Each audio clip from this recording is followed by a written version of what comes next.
GG33 podcast.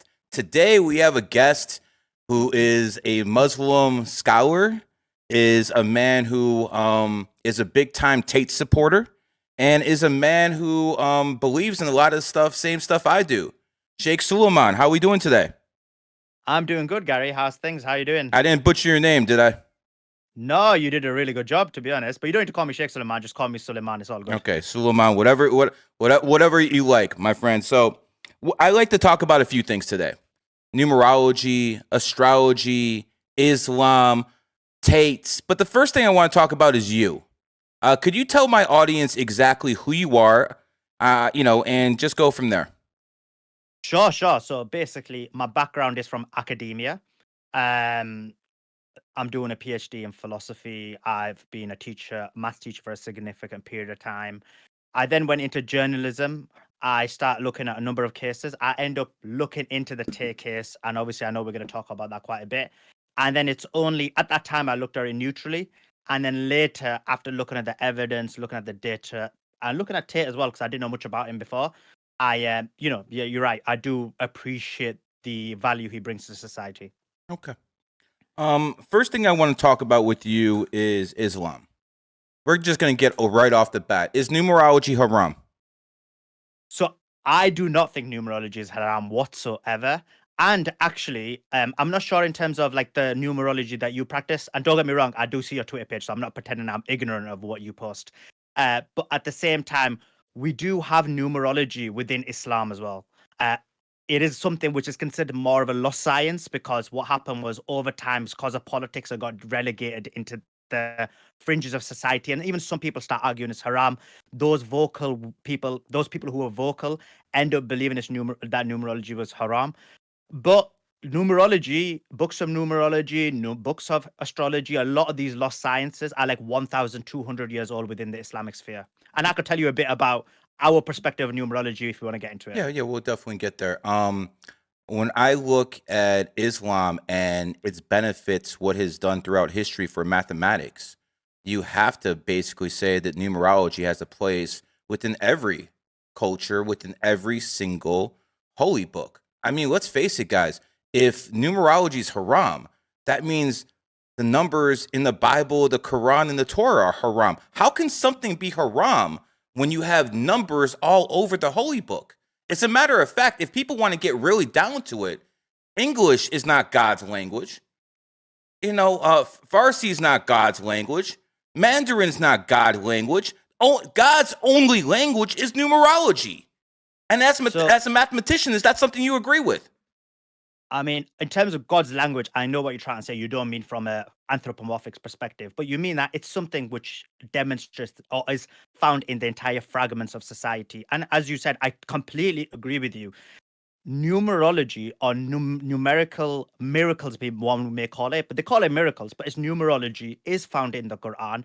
You look at, for example, the number of times that the sun is mentioned, 365. The number of times the moon is mentioned, 28. And these are just some examples. I never looked into it as much for this. Yeah, the moon goes around once every 28 days. And also, that's also the woman's menstrual cycle, once every 28 days. So that is in the Quran, correct? Exactly. So it's 1,400 years ago. Like, who was calculating? Let me work out how many times I'm going to say the word sun throughout the entire Quran, which is quite large. But then it's exactly 365. So these are examples of how numerology, and there's much more detailed aspects of this. The number of times day and night is mentioned is exactly the same, and so on and so forth.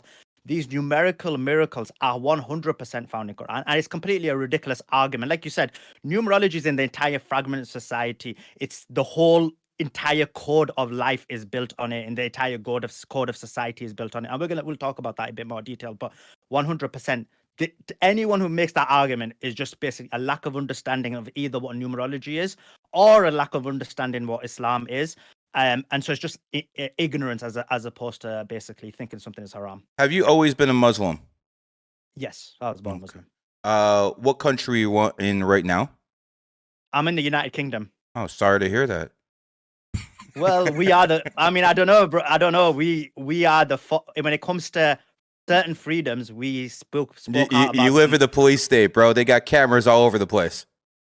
No, that's true. That's true. But then on the other hand, like we were the most, not in terms of other countries, but within Western society, we were the most who fought against lockdowns and these type of things. So Well, we I were. would disagree. In America, you had the states of Texas and Florida, which pushed back a lot further than the UK did. I'm going to tell you No, that no. right now. So in the UK, the people fought against lockdown significantly. We stopped wearing masks, especially up the north. Down the south a bit more later, but even then, we had stopped wearing masks well before anybody else had done. Well, now that we're on the subject, my man, are you vaccinated? No, I'm not. I see. Why is it that you had enough faith in God to look after you while other people of the Islamic faith decided, they're not going to trust in God to protect them. They're not going to trust in a God to protect their families. They preach all this about submit to God. But at the end of the day, they submitted to Pfizer, Moderna, Johnson and Johnson. Correct me if I'm wrong, but are these people frauds? I don't think so, and I'll explain why. Because if you take that doesn't mean that you don't have a trust in God, because obviously within society you need to take certain things that God has created. So he's created, like, for example, medicine. You didn't Now, create, brother. No, I know that, but I'm talking about medicine in itself. So medicine in itself there is certain benefits to it, and so God's created in the universe certain things that He says that you should take and do yourself. For example, some people are like, "Oh, you don't need to work hard," but you do need to work hard, because in life, God has created certain parameters for you to put the effort in to make sure you succeed. Or for example, promotion or support of the Russia war, or support of many of these other draconian measures, shows a lack of intelligence, shows that people are basically sheeps and they follow their leaders without using their intellect. And again, our holy book, the Quran, talks about this, that those who basically follow those who are in power without using their own brains, they are basically misguided people. So basically, the people who took are sheep, correct? 100%. Okay. Doesn't Allah tell you to think? 100%. So when it comes to using your intelligence, using your intellect, using your rational thought, again, that is found throughout the whole of the Quran. I see. Let's be honest now. If they fell for the biggest psyop in world history, does that not take a knock on their credibility, no matter how smart, no matter what they accomplished in life? Does that not take a hit at that credibility? Because when it came down to it, when it came down to push and shove, they folded like a tent. It does impact the credibility to a certain extent. The aim is then that you basically learn from it and make sure that you don't make the same type of errors or mistakes again, or you realize that you got done over. But 100%, that is one aspect of the Russia war, is another aspect. There's many other aspects. We'll get to that in a second. We'll get to. I know you want to get to that. We'll get to that. Here's my bottom line, man. People need to be held accountable for their actions. I know that's foreign to many women out there, but when it comes to men, they need to be held accountable for what they did. And if they fell for a psyop, that's a hit on their credibility, not just today, not in 5 years, but until the end of their days, because they got hit. Having said that, let's move on. At the very start of the war, Nazis were basically being funded by the CIA. Nazis were being funded by the Europeans, and the Zionists said, "Oh, they're not harming us, so we don't care." I as a Jewish person, found that offensive as hell. That, wait a second, these are the same Nazis that you said were bloodthirsty murderers 80 years ago. What has changed today that now we are actually funding these people? I mean, I remember in the history books, people telling me how they were Nazi hunters. Now we have the UK government, my government under Biden, a usurper, a whole bunch of other Western governments supporting. And in my opinion, it's not even a freaking country. If you look at the history, it didn't even exist until 1991. So the fact of the matter is, it was taken away from Russia. And I'm going to make one more point. If the Chinese put their troops in Toronto, if the Chinese put their troops in Mexico, you better believe the United States would do something about it. The same way Putin had no choice but to enter and try to create a buffer zone. Do you agree with what I just said, sir? I agree with entirely with what you said. So I guess we're going to agree with a lot until we get to the taste stuff. But so I completely agree with you, and not just that. And even up until like 5 years ago, we had basically documentaries documenting the Azov Brigade being neo-Nazi and the fact that a level of impact they had, and now that's completely being whitewashed in the media to now present them as freedom fighters. So yeah, there's many such examples of that. And as you said, I completely agree with that. Putin had no choice when you basically have NATO, who's basically funding, supplying, and had overthrown the previous regime. They had no choice in that regard. So yeah, I completely agree with you. I want to make this clear. I'm not a Putin bootlicker. My wife is from Russia. My dad immigrated from the Soviet Union. But I want to make this clear. Putin runs Russia like a mob boss. Okay, this is not a good person. He's done a lot of good things for Mother Russia, no doubt. But when it comes down, he definitely loves Russia a lot more than Biden loves America or whoever your prime minister loves the UK. But at the end of the day, let's not pretend this is a good guy. But, in the way I look at things, I always look at the lesser evil. And the lesser evil to me is Vladimir Putin, because we need a strong Russia. I'm going to tell you why. The day is going to come when the Chinese need more energy. The day is going to come when the Chinese need more fresh water. The day is going to come when they need some new ports. And I'm going to tell you, I'm not too worried about Taiwan sometimes. I understand they might attack Taiwan in 2025 and stuff like that. But let's not forget, they could just take Manchuria from the Russians. If Russia is weakened to the point where it collapses again, it's not going to collapse into 7 different countries this time. It's going to collapse into 20 different countries. And that's just going to make China stronger, because it's going to take all that land to the north of its territory. It's going to get its access to oil. It's going to get its access to fresh water. It's going to get its access to women. And by the way, when I mean women, I mean women. Russian men are dying at an alarming rate right now. Someone's going to have to impregnate those women, and it's going to be the Chinese to the south of the border. That's exactly what's going to happen. So what you're going to have in about 20, 15 years is you're going to have the Chinese start looking at the Russians. Because if Russia becomes weak, that's what's going to happen. And by the way, I want people to understand this. Vladimir Putin thinks the same thing I do. Because Vladimir Putin put something in that when he goes, the next president's going to have weakened powers. When Vladimir Putin goes, the next Duma will have much more strength. And that means he believes the next president of Russia could be weak. And that's why he strengthened Duma. And I'm telling you, Vladimir Putin thinks the Chinese are a future enemy. It will be in the U.S. best interest to knock off this nonsense and start planning for the real enemy, which is the CCP, sir. Again, agree with you, because when you look at the CCP, they are extremely powerful. Decades ago, what they did was they put their agents into the Western society. They infiltrated. There's a number of research and academia demonstrating that. They not only did that in recent society, they're financially taken control of much of Western society. And not in addition to that, you saw them as applications like TikTok is an example, but there's many such applications like that where there's Chinese spy app. There's high amount of surveillance going on. And so, China does see the United States as a threat. They have, and the UK as well. And they've basically been putting things and measures into place to basically take control. And the thing about China is what makes them quite smart. They've taken all the power. They've taken over Africa. They've taken over all these countries without even lifting a weapon. Whereas with the West, what we've done is spend significant amounts of money on wars where there's not been no benefit other than maybe benefit to other foreign nations, and it's been highly problematic. When Brexit happened, do you think that helped the UK or weakened it, since it's been a couple years now?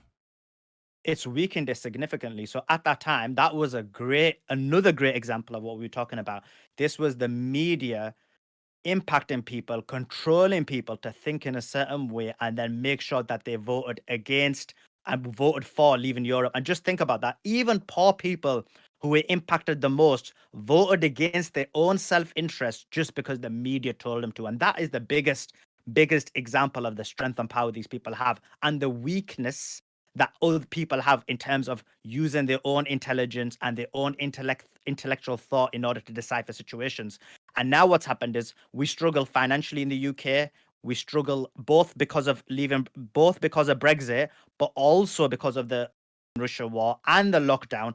All of these things have left people in the people who don't have the financial means to extremely struggle, and Brexit is a factor of that. What is your opinion of the United States of America being, or what is the opinion of people in the UK of the United States of America? Do you consider us your big brother? Do you consider us a child who's out of control? What is the opinion of the average person in UK of the United States of America? Right. Okay. So in terms of Britain as itself, yeah, they consider United States as an important ally. In terms of me, I think the United States is very important. What world do I want to see? I want to see a world where the United States is in charge. Obviously, if there's anybody in charge, because a world where, for example, China is in charge is a scary world. World where any of these other nations are in charge, it's a very draconian world. It's actually United States which has freedoms. Now, obviously, what's happened in Western society as a whole, both the United States and the United Kingdom, is a huge problem, which I think we're going to get into later, in terms of some of the values that now is being perpetuated by the liberal left. Now it's becoming a huge problem where they're self-imploding. But if that hadn't happened, definitely we want a society where the West is in charge. Since 1944, Britain was 1945 when the Nazis surrendered and Japanese surrendered. We've had the most prosperous, successful period in human history ever. And that has happened with the United States of America in charge. So there is a lot of validity to what you said. Just like when the Ottoman Empire was in charge, it made for 600-700 years, it made sure the world ran the way it was. I mean, people had to pay their jizya, but I consider the Ottoman Empire the closest thing to United States of America in modern history, not the UK. Many people consider it's the UK. I personally believe it's the Ottoman Empire because it was very multicultural. People in the Ottoman Empire. It's very interesting how open the Islamic overlords were within the Ottoman Empire back then. But it seems like that type of thinking, that type of secular thinking, isn't spread as much right now. What is your thinking on that? So 2 points. First thing, any empire, so you give the Ottoman Empire as a prime example, we can add the Roman Empire in there. Any empire that is multicultural is extremely successful. An empire that is ethnocentric is never successful. Why?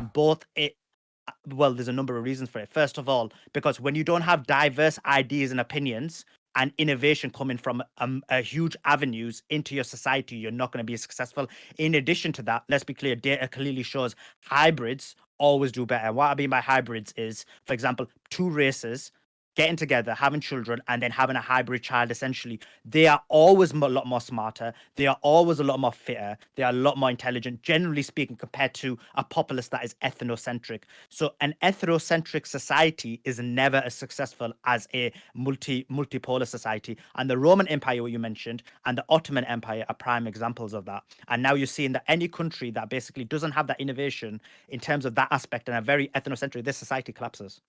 I'd like to challenge you a little bit on that. I believe if you look at Rome, I believe if you look at other countries, that the very, very foundation of it was pretty, it wasn't diverse at all. As it expanded as it expanded different empires, because they had to grow, then they started bringing in the immigrants. But at the very beginning, they seemed to be very racist in nature. At the very beginning of Roman Empire, the very beginning of what the hell are we gonna say? In the inception, yeah. Yeah, the inception. Even the Ottomans at the inception were a little bit more strict. For sure. Why do you think that is usually what happens? Because I will say that America took the greatest minds from the whole world in 1950s and 60s, and it was Exactly. unmatched, and that just doesn't happen anymore. Exactly, and that's a prime example. That's the reason America became the best. And in terms of the examples you gave, So when you're insulated within your own area, then obviously you're not able to progress. But once progression happens, as you said, once you start taking over the world, once you start controlling it, then you need those diverse ideas, you need those diverse opinions, you need those diverse psychologies, and then that's how you're able to expand and be better. And then, as you saw, Roman Empire was able to expand for that reason. The Ottoman Empire was able to expand. Now, in terms of why, because I never answered your other aspect of your question, why is it that things are different now? The difference is what we were talking about earlier. Why is it people think numerology is haram? Why is it they think astrology is haram? Why do they think that a lot of these lost sciences, and there's many more within Islam, physiognomy and so on and so forth, that people think that they are haram? It's because in the early parts of Islam, it was a very rational based religion, and what happened was, when you looked at the sects of Islam who represented Islam, such as the Ottoman Empire, it was very rational based thinking of religion, because Islam or the Quran is a very rational book. But then what happened in recent times is, with the House of Saud taking over, some of the deals they had with some of the Salafists and so on and so forth, that idea became prevalent. And now even though they're still numerically the minority, but they're the vocal minority. They have a lot more power in terms of finances. They have a lot more. If you look at social media, if you look at any of the landscapes media, they are highly represented. And so therefore, when you're perpetuating a certain idea all the time, then they all think it. So that's why you speak to a Muslim, generally speaking, you'll have someone on there and they'll say numerology is haram. But for example, now, when I'm sure we're going to do a segment on numerology where you're going to tell me a bit about your Western numerology, I'll tell you a bit about ours, and I'll do a bit on you, and you could do a bit on me, and Sounds it'll good, show brother. it'll show people that this is not alien to Islam. Want to switch gears a little bit.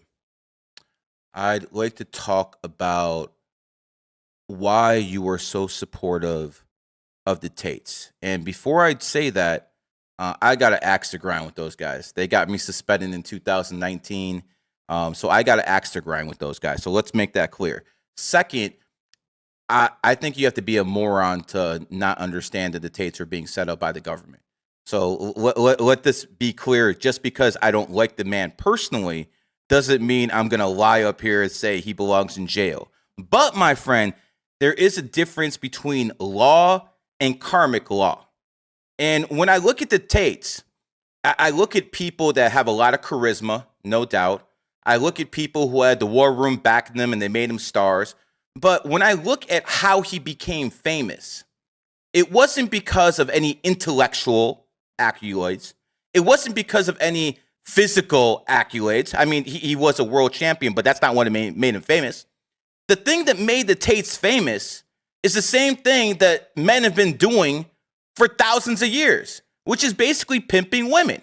So my question to you is, having said all that, okay, they might do some good things, but why is it you're so supportive of people who actually pimp women, and you go all out your way to support it? Because I got to tell you, brother, I know people in the war room. I got friends in the war room. You're more supportive than they are in a lot of cases. So again, I'm not sure if you're on the payroll, and you can answer that if you like. I'm not sure if you're basically a mouthpiece for the war room, and if they send you notes and they tell you what we need to think of. But this is questions that I wanted to ask you. You said nothing's off the table, so let me hear it, brother. Off the table. Of course. And if I don't answer something, it's not me dodging. Just remind me in case. Of course. Yeah. So, in terms of the war room, I'm not in the war room. Okay. And nor do I speak to them. Actually, I even said to them that you guys flopped. Like, what is going on? When Tate was basically taken out in January, there wasn't hardly any support on him. Everyone was full on attacking him, and they didn't have anyone backing him up. Now, in terms of myself, I came into this completely neutral. All I saw on social media is, because the rule is, and you're an intelligent guy, I think you probably do the same thing. Whenever everybody's making a point, they're probably wrong. And probably the truth is the opposite. Okay. So I saw everybody hammering this guy really badly. And I was like, wait a sec, what's going on? This guy's getting hammered. Let me look into it.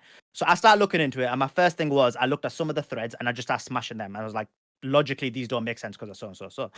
And then what happens is you start looking into it and you start investing. And then I started researching the case. And I found that basically, and you agree earlier on, it just did not stand up. It was completely false and fake.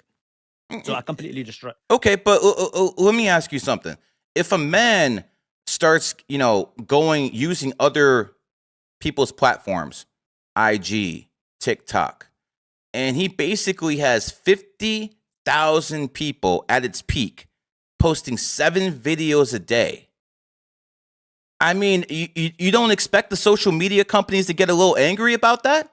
I mean, he was the first one who did it. And as you know, in society, when someone finds a loophole, when someone finds a way to, break something, to, basically get around something, they start making new laws. So no one's ever going to be able to pull off what they pulled off before. No, even them.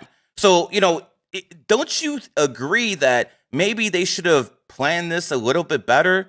Maybe they should have, try to cut some deals, because, the quicker you go up, the faster you fall down.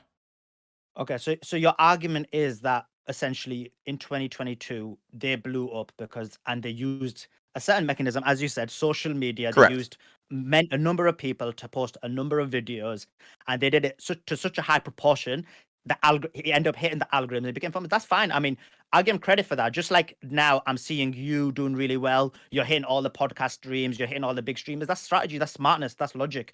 I mean, I've seen Zerka do the same thing. And we don't have 50,000 people posting 7 videos a day. It's see, Zerka is organic. He didn't have a war room pushing him. I'm a little bit different. I created a group called GG33. They help push me. I'm the leader of the group, but it's kind of hand in hand. Gary Numbers Guy, GG33. Zerka kind of did it himself. Tate had the war room, so it's not completely organic. This guy blew up, but he had a lot of people pushing him to a level that's never happened before. And these media companies got pissed off. These social media companies got pissed off. They started complaining to the U.S. government, and now he's paying for it. At least that's my opinion. So I don't agree with that. So I agree with the first part of it.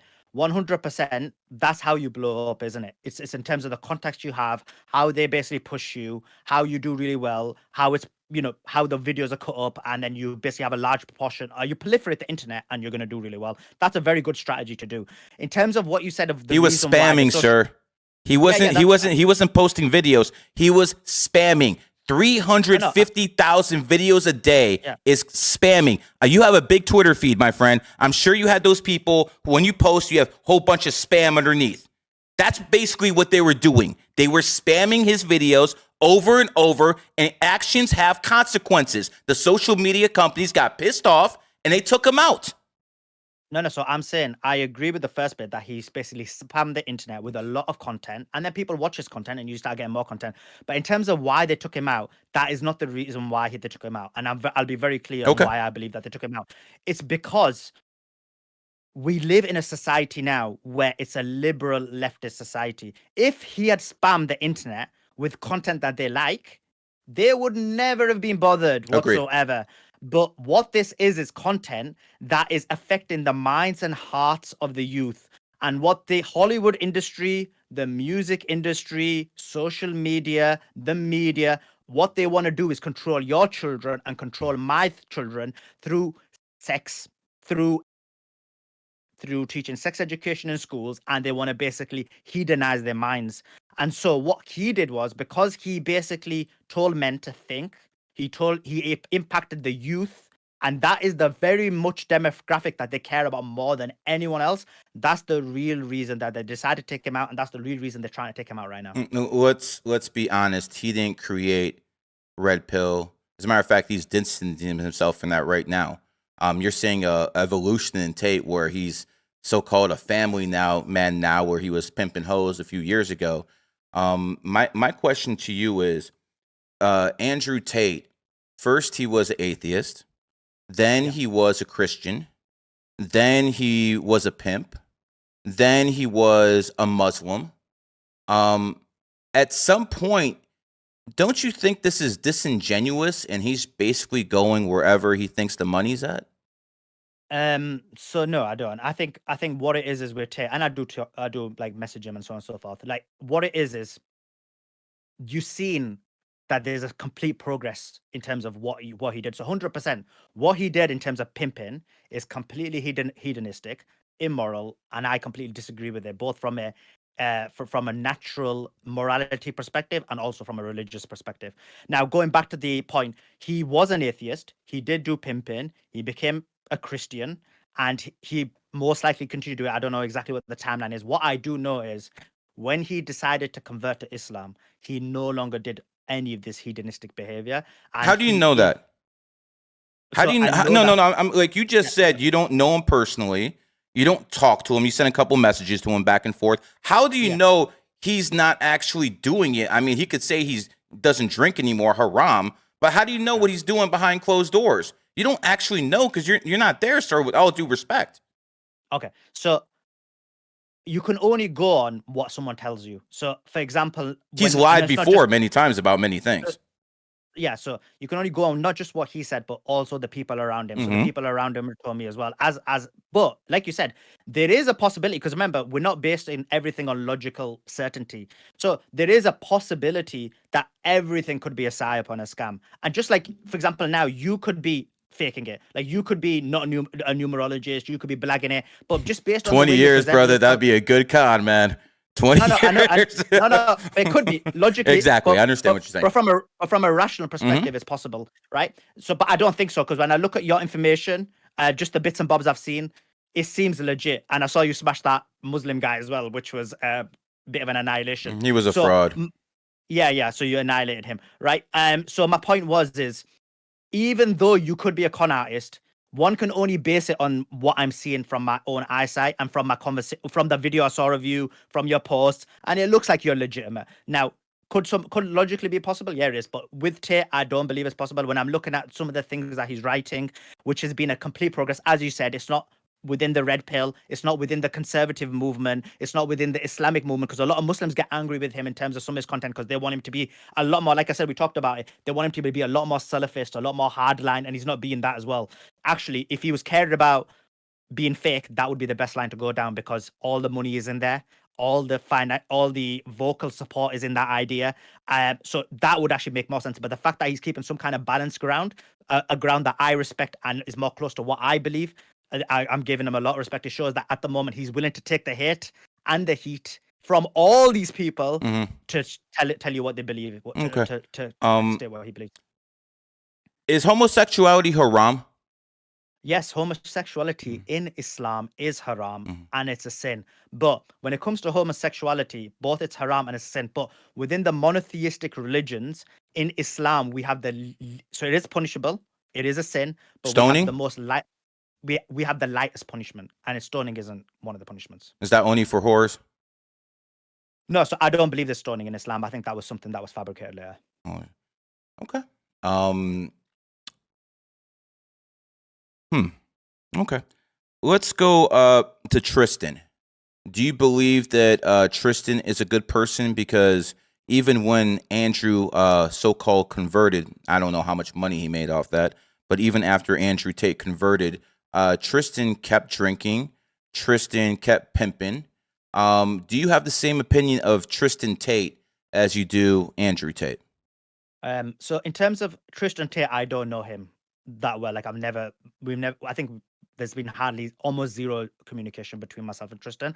I do know that he does a lot of charity work.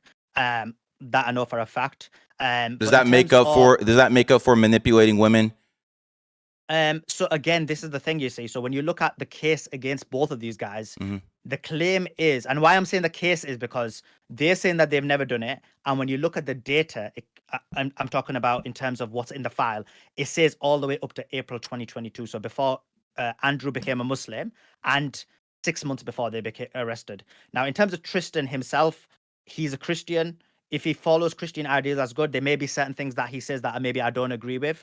But that's just Tristan himself. But I'll be honest with you, I don't look too much into Tristan, other than I know that he does the charity work. I got you. Can ask me any specific direct. If you want to give me one of his opinions, I can tell you if I disagree or agree. No. I got you. He's basically the second wheel. I get it. I just keep wondering how you seem like a very intelligent man. You definitely can articulate your thoughts very well. But Andrew Tate's a known manipulator. He has manipulated people for a living most of his life. And to think that this man just converted to Islam out of his good heart, I basically believe he was backed in the corner. I think the West was coming after him because of what he was saying, and he couldn't go to any European country. He probably didn't want to go to Russia. I can tell you right now, Steven Seagal told him he was welcome in Russia, and he didn't take the offer. And don't ask me how I know, but I do know. He basically fucked up. And, I don't understand how people can actually believe a man who's been manipulating and lying things all his life. But, I understand that sometimes people want to believe. So I believe when he converted to Islam, your bond with him became stronger because you're Muslim brothers now, and you want to help him and you want to believe him. And I think a majority of the Islamic world sees him the same way. They're like, okay, we got a big influencer on our side. Let's support him. Let's believe he's real. I think he's basically taking everyone for a ride the same way he's been taking the women for a ride his whole life. I think this is just all calculated. And before you go into all his charity work and all this charity work he's done, let's not forget that the Tates in the war room are not stupid. No one's going to accuse these people of being stupid. They've done stupid things, but no one's going to accuse them of being stupid. Al Capone was a big-time criminal, and he opened soup kitchens, and he gave to the poor all the time. So this is a tactic that people at the top start using to win the hearts and the minds of the poor people, the plebs out there. So just because someone does charity doesn't mean anything. Let's not forget, the Red Cross is basically Rothschild, okay? So first of all, the Rothschilds supplied bombs to basically kill everybody. Then they come in with the Red Cross to help. This is a cause and effect type of deal. So that is my opinion. I think he's trying to take everyone for a ride. And again, I don't think he's guilty of anything the government says. To think that Andrew Tate needs to rape women when he has basically 1 million women hitting up on Instagram is complete fallacy. But he's getting hit for a reason. And for me, I believe it's karma. You might be able to get around the law, but brother, no one's above karma. So, first things first, we both agree that this case is a joke. 100%. So in terms of what you just said now, in terms of him being fake, I think I've made my argument that what it is if he is, and again, we don't know, we can't see. But he has a history of lying. He has a history of manipulation. He has a history of basically going after people. And you know what? I go after people too. So I get it. But when it comes down to it, I'm not sure a person with such a checkered history should be just given open arms and let in Islam without people questioning, yo, is he only here for money? So the first thing is, going after somebody does not mean you're a bad person. As you said, you do it. I do it Someone too. comes after me. So I do it as well. Someone comes after me, I'll go full on, like complete mode to basically go after them. So 100%. And it's weak to basically take punches and not punch back, right? But he goes after people without being hit first. He's the aggressor in a lot of those situations. So it's a little like for me. I gave the guy a numerology reading in 2018. There's evidence of this that I posted with a DM from Tristan Tate. Okay. So I gave the man a reading. I told him that he'd get world famous in 2022 because he's born in 1986, the Tiger year, 2022 is the Tiger year. That's exactly what happened. And what did he do? He called me a fraud. He went out the way to say numerology, astrology is a scam when his own people in the war room come and use it. And I want to say this. I've made the number 28 famous because it's number of wealth. Elon Musk born on the 28th, Bill Gates born on the 28th. Ask me why the war room pays people on the 28th. And then it says, oh, it's a lucky number. These people are disingenuous. And to give them your full trust and support, I believe is a mistake. Okay, so coming back onto the point what I was saying, the day that Andrew Tate does something which is, let's say, abhorrent, completely wrong, I will be the first person to call him out. In terms of he does something which goes against the very ideals that I believe in, I will be the first person to call him out. Up to now, since I've looked into the case, and it has nothing to do with him being a Muslim. If he wasn't a Muslim, I still would have went through the same path where I investigated what was happening and what wasn't. But I acknowledge from you that will be people, for sure, without a doubt, within the Muslim community, a large number, who basically support him just because he's Muslim. Yes. Now, in terms of Tate himself, I've just explained why I believe that he's genuine. Now, he could be fake, for sure. For him, the smartest move would have been not to basically espouse the views within Islam that he's doing, where he's keeping a balanced approach. All the money that you're talking about, that's all with basically a specific ideology within Islam, a specific sect. And when he comes out with certain comments online, for example, he made a comment on his video recently a few times. He said it, and then in the video with Candace Owen, he doubled down on it. He said there's a few paths to God. They lost their minds. That was from a PR perspective. If you want the Muslims to love you, if you want the money from them, you do not say that. But he said it, and he doubled down on it, which then demonstrates to me that this guy was willing to risk the Muslim community for what he believes in. In addition to that, for example, you saw the famous picture of when he walked into the court with the Quran. That was the biggest risk you could ever do in an extremely orthodox country. In Romania, yes. In Romania, yes. Nonetheless, and we know the history about Vlad the Impaler and so on and so forth. And yet he was like, I don't care. I'm going to take the risk. If it was me, I would have been a lot more strategic. I would have not done that. I would have been like, let these guys give me the innocent verdict, and then I'll be like, guess what? I'm a Muslim. So when you look at a lot of these things, they do indicate that he is genuine. Like you said, we can't look at his heart or mind. Okay. I'm glad you said that. You said you would have done things a little bit more strategically. Now let's talk about this man's leadership ability. He was safe in Dubai. He was absolutely safe in Dubai. Me and him have many mutual friends. They told him, do not leave Dubai. He left Dubai. He got arrested. My question to you is, all these people who look up to this man as some kind of genius, as some kind of great motivator, a guy who keeps telling people he's great at chess. Obviously, he's not too good at strategizing life. He should have stayed in Dubai. He would have been safe. None of this stuff would have happened. The fact that he went to Dubai not only cost him, not only cost his brother, not only cost his war room, it shows that the man is impulsive and doesn't think before he does things. Also, if this man was a true leader, he would have had a protege ready. He would have had someone ready that, you know what, they take me out, I got someone. Just like, Elijah Muhammad had Malcolm X and Louis Farrakhan, he had people ready if something happened. They come back with Justin Waller. This guy's a clown. He has no charisma. They come back with people who can't take that mantle and keep going. So basically, I question the guy's leadership. I question the guy's integrity. And honestly, I question if he actually knows what the fuck he's doing. He had the world by the balls, and he did the dumbest thing possible. He goes back to Romania, and then he antagonizes the Rothschild's granddaughter. Come on, man.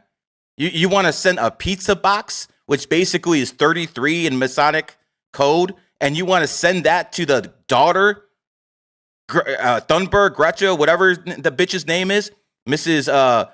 Climate Control herself? That's the Rothschilds. He threatened a Rothschild in Romania. If he doesn't do that, he's probably free right now. Is this a very intelligent man?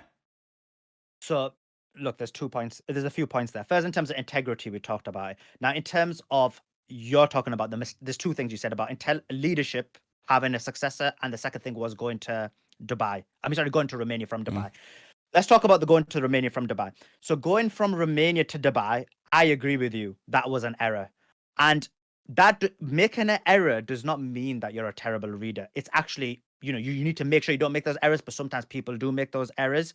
And the reason for him making the error, in my view, is because it's innate. What happens is, and you believe in numerology, so you'll agree with me on this. What happens is sometimes, remember, he's born in 1st of December. In our numerology, that is somebody who has a lot of leadership skills. Agreed. Has the ability to basically be in charge. But Agreed. Sometimes, and if you look at all his data, so you look at for example, his numerology, you look at his astrology, you look at his numbers, so 1, 12, and so on and so forth. Look at everything together. This is somebody who has the leadership skills, has the ability to control people, even has arrogance, which you need to a certain extent. But what happens is because they're high, because it's like fire, it's like a fiery person. Just think of it as like a fire. So fire, what happens? It blows, it torches, it takes out, right? But then at the same time, sometimes a fire is so powerful and so strong, they don't sometimes look at what's beneath them, and they can make an oversight. You can oversee, thinking that you're above everybody else, and you stop looking at the more minutia things. So I think that was an error on his part. But I mean, let's see. Alexander the Great, 10 years, he ran through everybody, poisoned by a woman. Napoleon ran through Europe until he was stopped at Waterloo. Exactly. These people were doing it for decades. Andrew Tate fucked up within a year. This is not a leader. This is not a, maybe he's not, he is a leader, he's just not a good one. Because a good leader would have not put himself in this position. The war room and everything he was building was put at jeopardy because of his stupidity. And from what I hear, this is just a rumor. I can't say this is 100%. I heard he came back for his brother because his brother was still a OnlyFans pimp. And he had to go back and check on his business in Romania. And that's why they got knocked. You know, in America, Joe Biden was never on Air Force One until he was the president of the United States. Obviously, he's a usurper, but he was never on Air Force One while Obama was president. And that's because you never put the number one and number two in one place at one time. Can you imagine if one of them got locked up, it would just prop up the other guy that much more. So just want to come back to you on the point you made. So the difference between Napoleon, and you gave a very astute example of that. But then again, it kind of links with my analogy that literally this guy was taking over and he never looked at the minor aspects of it. But there's a difference between Napoleon. Hold on. There's a difference between Napoleon, who did it for 15 years. There's a difference between Alexander, who did it for 10 years. This guy couldn't even do it for one. No, let me explain that. So the difference is, with Napoleon, you're right. He did it over 10 years, he did it 15 years. But remember, he was prepped for it. He was ready for it. He built up towards it. It wasn't that he became like randomly like big time Napoleon in a day or two. He married Josephine. He married Josephine, and it went from there. Yeah, and he built up to it. But the difference with the Tates is they blew up so fast. As you said, because there was a specific strategy in place, he blew up even bigger, and then even to the point where he became even more mainstream. So it makes sense that he didn't have the parameters in place, the different things in place to ensure that didn't happen. Now that he's realized that, if he continues to make that mistake, then I agree with you. That is, again, that's not great leadership. But as long as he's put things in place and he's building towards that, basically his problem was he built up too quickly. He blew up way too quickly. And whose fault is that? I mean, whose fault is that? I mean, listen, the pendulum swings. That you're a smart man. People who are listening understand the pendulum swings. If you push too hard one way, it's going to swing back just as hard. That's his fault. He shouldn't have built himself up that quickly. Instead of 350,000 videos a day, it should have been 20. If he did that, he'd still be around and he'd still be gradually building. But because he blew up so quickly, they took him out. No, but if he did 20,000 videos a day, let's say as an example of your example, he might not have been the Andrew Tate that is the Andrew Tate. This big, but he would have. He wouldn't have been. He wouldn't have been what he became that quickly. But over time, he might have been even bigger. You don't know that, because what happens is it's possible. As you, not everything's possible, but as you know, the way this world works now, the way the social media landscape works, the way the internet works. A lot of times your blow up happens nowadays if you do it in a very fast time. Like if you do it slow over time, yes, it can happen to some, maybe it will, but big blow ups happen under a short period of time. I can give my own example. Like I'm nowhere near this level, but on Twitter, I only blew up in the last like so many months. Again, blow ups happen and you become well known. And you don't expect it, but then you need to put parameters in place. So I agree with you in the sense of he should now be putting things in place to ensure that, for example, he's built a good foundation. He's built, like you said, like a backup situation and so on and so forth. But him blowing up, that was a smart strategy. You can't be like, oh, let me blow up slowly and maybe in 15 years time, I'll become famous when I'm a grandpa or whatever it may be. I mean, this guy's 30, like, was he 36? Like time would have run out by then as well. Well, I mean, I'm blowing up at 45. So let's not say that you couldn't do it. No, but your niche, your not niche isn't the right word. Your moat is different to his. Your one is numerology, astrology, reading people. You could be 80 and still people will be like, wow, that's sick. Like, you know, tell me your numbers and so on and so forth. But when you're I hope with someone him, replaces me by then. yeah, and I'm sure you built it up. But Of course. with Tate, with Tate, the difference is what his moat is. It wouldn't work if he's an old geezer. Well, let's be honest. It wasn't Tate that created Red Pill. It was Rollo Tomasi. With all due respect, he was the one who basically started this thing. He just didn't have enough charisma to do what Tate did with it. Tate didn't invent any of this. He just took it from the best guys and made it better. He just has that much charisma that he didn't invent any of this stuff. He just said what other people said in a more charismatic way. Yeah, and that's the point. So he said it in a more charismatic way. He was able to penetrate the specific demographic that's been able to make him famous. And so you agree with me. If he was an old geezer like Rollo Tomasi or whatever, it wouldn't have happened. So the point is, it's specifically this time, this situation, this circumstance. And as you said, the year of the tiger, all of those things came together to basically make him blow up in such a no. Let me stop you right there. I told him, and War Room members, 2022 was this year. They wanted to push him in 2021. They delayed everything because of numerology and astrology, and they did it in 2022 based off the year of the tiger. This is 100%. So I have a part in building that guy up, unfortunately. And I'm not disagreeing with you because I don't know anything about what that happened there, but I'll take your word for it, right? And my point is, that was the specific time and situation in terms of within levels 2021, 2022, but that period was the important time for him to blow up. He had to blow up because, and also again, you believe in numerology, you believe in astrology, you believe in all these things. But the elite do things on but the elite do things on purpose based off dates. World War I ended on 11/11 at exactly 11 o'clock because the elite wanted it that way. So yes, numerology and astrology work, but the elite are actually using this stuff on certain dates, and you look at the history and see it. No, but what I mean is, if you look at Tate's character as well, when you look at the type of person he is, when you look at his numerical date of birth, I'm not talking about the year of tiger, I'm talking about the numbers. He's a 1. The fact that he's a 1, the fact that he's a fire, and so on and so forth. All these things, he's a fire. Fire blows. No doubt. And so a dust person can basically take time to build up, but someone like Tate couldn't.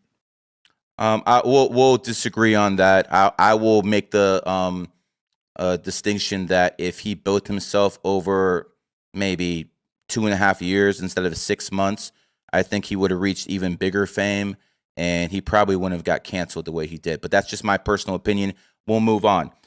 Do you think it's ironic that me and you are talking about numerology and Andrew Tate, yet Andrew Tate goes out of his way to say numerology is bullshit and he's had many videos threatening me, saying numerology is BS. Do you find that kind of ironic, my friend?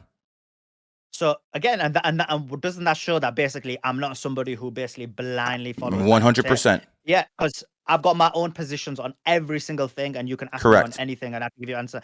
And so even if Tate does not believe in numerology, or as you said, he believes in numerology, but he's not admitting it, whatever of those two, isn't that haram?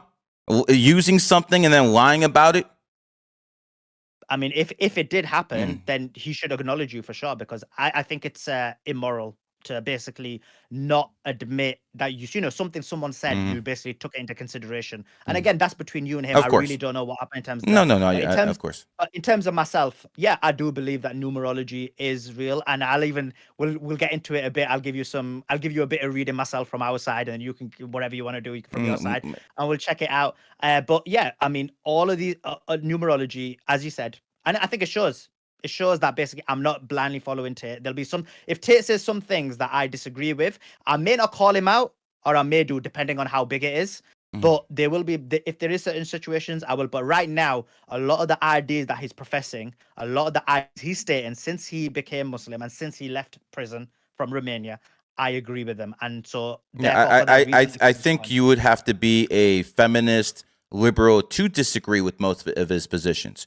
I don't disagree with his positions. 70-80% of his positions I actually agree with. At least the Andrew Tate who was around maybe 3-4 months ago. I'm not sure what the hell he's spewing right now, but the one who was around 3-4 months ago, I agreed with that. My last question to you before we move on from Andrew Tate. Andrew Tate said he would be okay if his son was gay. Is that a position that bothers you as a Muslim, knowing homosexuality is haram? So I mean, I'll have to check if he said that. No, I can assure you he said that 100%. So let's assume he did say that. Is that something that would bother you, that Andrew Tate said if he had a child that was a homosexual, that his exact words, he would be okay if his child was gay as long as it wasn't a degenerate? My question is, if you live a degenerate lifestyle, which is what is, how can you be anything but a degenerate? So having said that, what is your opinion on that, sir? Right. Okay. So in terms of as I agree with what you said. I disagree with it, and I do think that it leads to a huge amount of degeneracy. Now, in terms of homosexuality itself, I personally am more inclined to the position that it is something based on nurture as opposed to nature. Although there is a position. So it's environment. Yeah, environment. So yeah, basically, the liberals are indoctrinating these kids in schools and colleges, correct?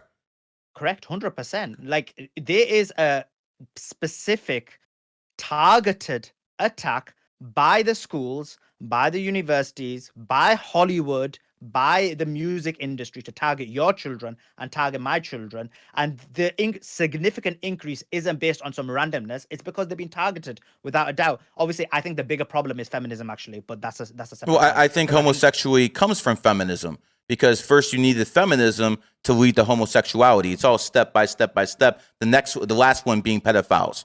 You know, that's what they actually want to do. First, they'll take the legal age down to 18 to 16. Then in about 5 years, it'll be 14. Then they'll try to take it down even more. It's all gradual with these people. You know, it's like when they always say you put the toad in the water, and if it's real hot, it will jump out. But if you gradually increase the heat, it will boil itself to death. This is basically what they're doing. So I agree with you to an extent, but actually I think feminism is actually so it's not one thing that leads to the other, although that is an aspect of it, but feminism is the overarching thing on this. Yes. And the proof of that is whenever a woman goes even against LGBTQ, feminists win. So J.K. Rowling fights with transgender, so biological men. J.K. Rowling wins because they have all the power. So the power is in that. And why is feminism more important? Because you lead to a population collapse. You lead to the destruction of the family. You lead to the destruction of the gender roles. When you destroy all of that, it comes to the collapse of societies. And the reason they do it is because of consumerism as well. There's a multitude of reasons. Coming back to the point. So yeah, if it was my child, I would say the answer to that is there would never be a situation where my child would ever even say that he's gay, because it's based on nature. Is it safe to say? Is it safe to say that if you have a father, if you are a father and your son or daughter ends up being a homosexual, you have failed as a parent? Completely agree. We're on the same page. Moving on.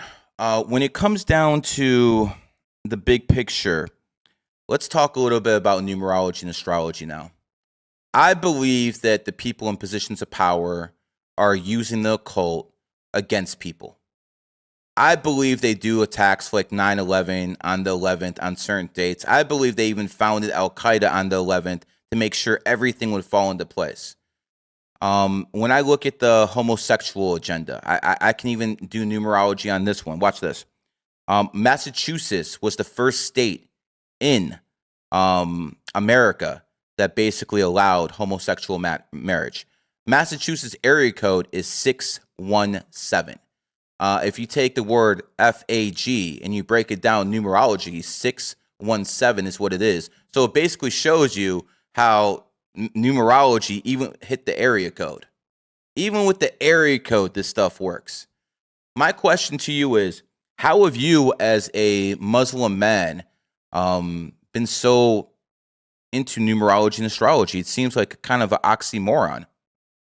It's not an oxymoron. This is the thing. It's because you're talking to the wrong Muslims, like I said. But in terms of, I don't mean to cut you off, but in all due respect, the rich Muslims, the ones that hire me to plan their third, fourth weddings in Saudi Arabia, they're all on it. It's usually the poor people who believe this is haram, just like Christians who think this is satanic. It's usually the poor people who think that. The people up there in society, they're the ones who are calling me and they're talking to you. So that's why we might have a different perspective. But yes, I don't mean to say Muslims, but I will say this: the poor Muslims seem to think this is haram. Yeah, the poor and the ignorant. So 100%. I mean, they do, but like I said, when it comes to numerology, we've had books written on it from 1,200 years ago, right? So I know in that debate where you crushed that Muslim guy, you mentioned 500 years. So I wasn't sure if you meant it started 500 years ago or what you I was meant just by giving that. you examples. Oh, right, was an example. Yeah, Yeah, you just wanted to crush him on that. Yeah, pretty but much. the thing is, I set him up for that one.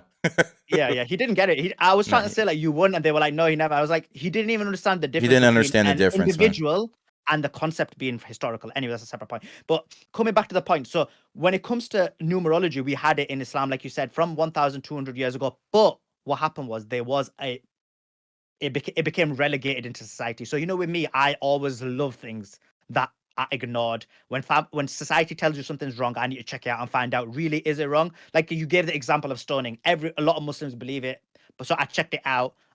It's fake news. There's no data to prove it. It's weak. But Or, for example, hold on. That's like one of my favorite things about Islam. I always show these women these stones. I'm like, behave. no. So it's because stoning is a very harsh punishment. So there is a whole punishment for adultery. What but is it's it? not actually. So it's lashing. Lashing, so they don't actually kill him. No, they don't. They don't. How many lashes do you get? How many lashes do you get for cheating on your husband?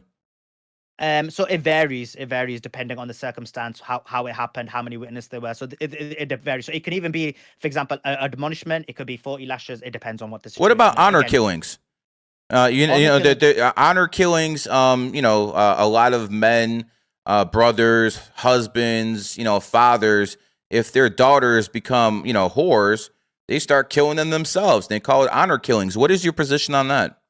So we don't have honor killings in Islam. That's something which is cultural. Again, if you're a father, That's the Taliban and stuff like that.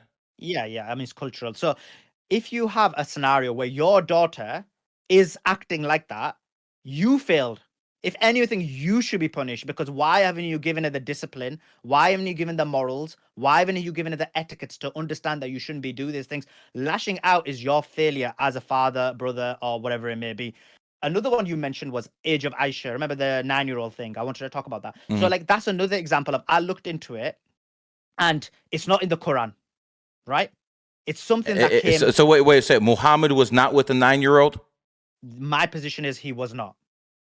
I mean, I've even had Muslim scholars tell me Muhammad wasn't with a 9-year-old who studied this stuff for 20, 30 years. What makes you say that that's completely BS? Because I've literally done debates in my podcast studio here, basically, and they told me, this is 100% real, and then they start giving me all the excuses in the world. And this is something that's being used against Islam all the time by Christians, by Jews, by Buddhists, that they're pedophiles. So please address that. Of course, I wrote a thread on this anyway, but I will quickly address it. Could you repost that after we're done talking so people can go to your page and see it? For real. And I actually said, because I don't care, like I smash these guys. Those guys who believe in it, you guys are like in this position, right? So I don't hold back, right?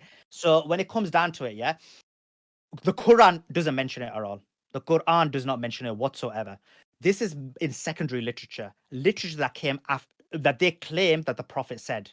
But when I looked at the actual secondary literature, it's something that could be right from a theological perspective, or it could be wrong because it's man-made. Man said, I heard this guy say it, who heard this guy say it, who heard this guy say it. That narration is by the main narration of that is by a guy called Hisham bin Urwa. That guy was basically 80 years old and he lost his memory. His memory became extremely weak when he moved to Iraq and he narrated that narration.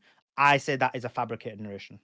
Is that a position Sunnis hold or a position you hold? It's a position I hold, but then a number of Sunnis do hold that position, but it's not the majority opinion. Shiites, do they hold the exact opposite position? I believe Shias hold more closer to my position. Okay. Interesting. You're a Sunni, but your position is more with the other sect. So a lot of my positions don't fall into one box because I'm not a sheep. Okay. I did, I went through your feed before we started talking. I've been through it a few times. I noticed a lot of Muslims call you out. I haven't actually seen Muslims call out that many Muslims, but a lot of them call you out. Why is that? Like I said, because of the same reason I said, because I do not hold a position just because someone told me this is a position. I have got to research it. I have got to find it. I've got to look at the Quran and what it says. And for me, Quran is the word of God. It's never wrong. But man can be wrong. Humans can be wrong. So when humans make a statement, I've got to check it. Where did you get this information from? Where is the data from? So when I say, for example, about this numerology that it's allowed, it's because the Quran, as you said, is full of numerology. It's a numerical miracle. It's a linguistic miracle, but it's a numerical miracle also. In addition to that, in the early parts of Islam, we had people who did numerology, who were mathematical experts. For example, Al-Biruni worked out the circumference of the earth. In addition to that, we have scenarios where, when you look at it from a philosophical perspective, your soul, which is immaterial, possibly, is actually immaterial. Your body, which is material, there's some kind of link to it. And again, numerology or numbers actually give you an example of it, as well as these lost sciences. So it's not just numerology, it's astrology, it's physiognomy, it's a lot of these lost sciences which our people wrote about 1,200 years ago, but these guys now have basically relegated them or said that these guys are basically, you can't accept them. But these guys were geniuses. So Avicenna, as an example, was a genius. He did the appendix operation. He's wrote a book on numerology.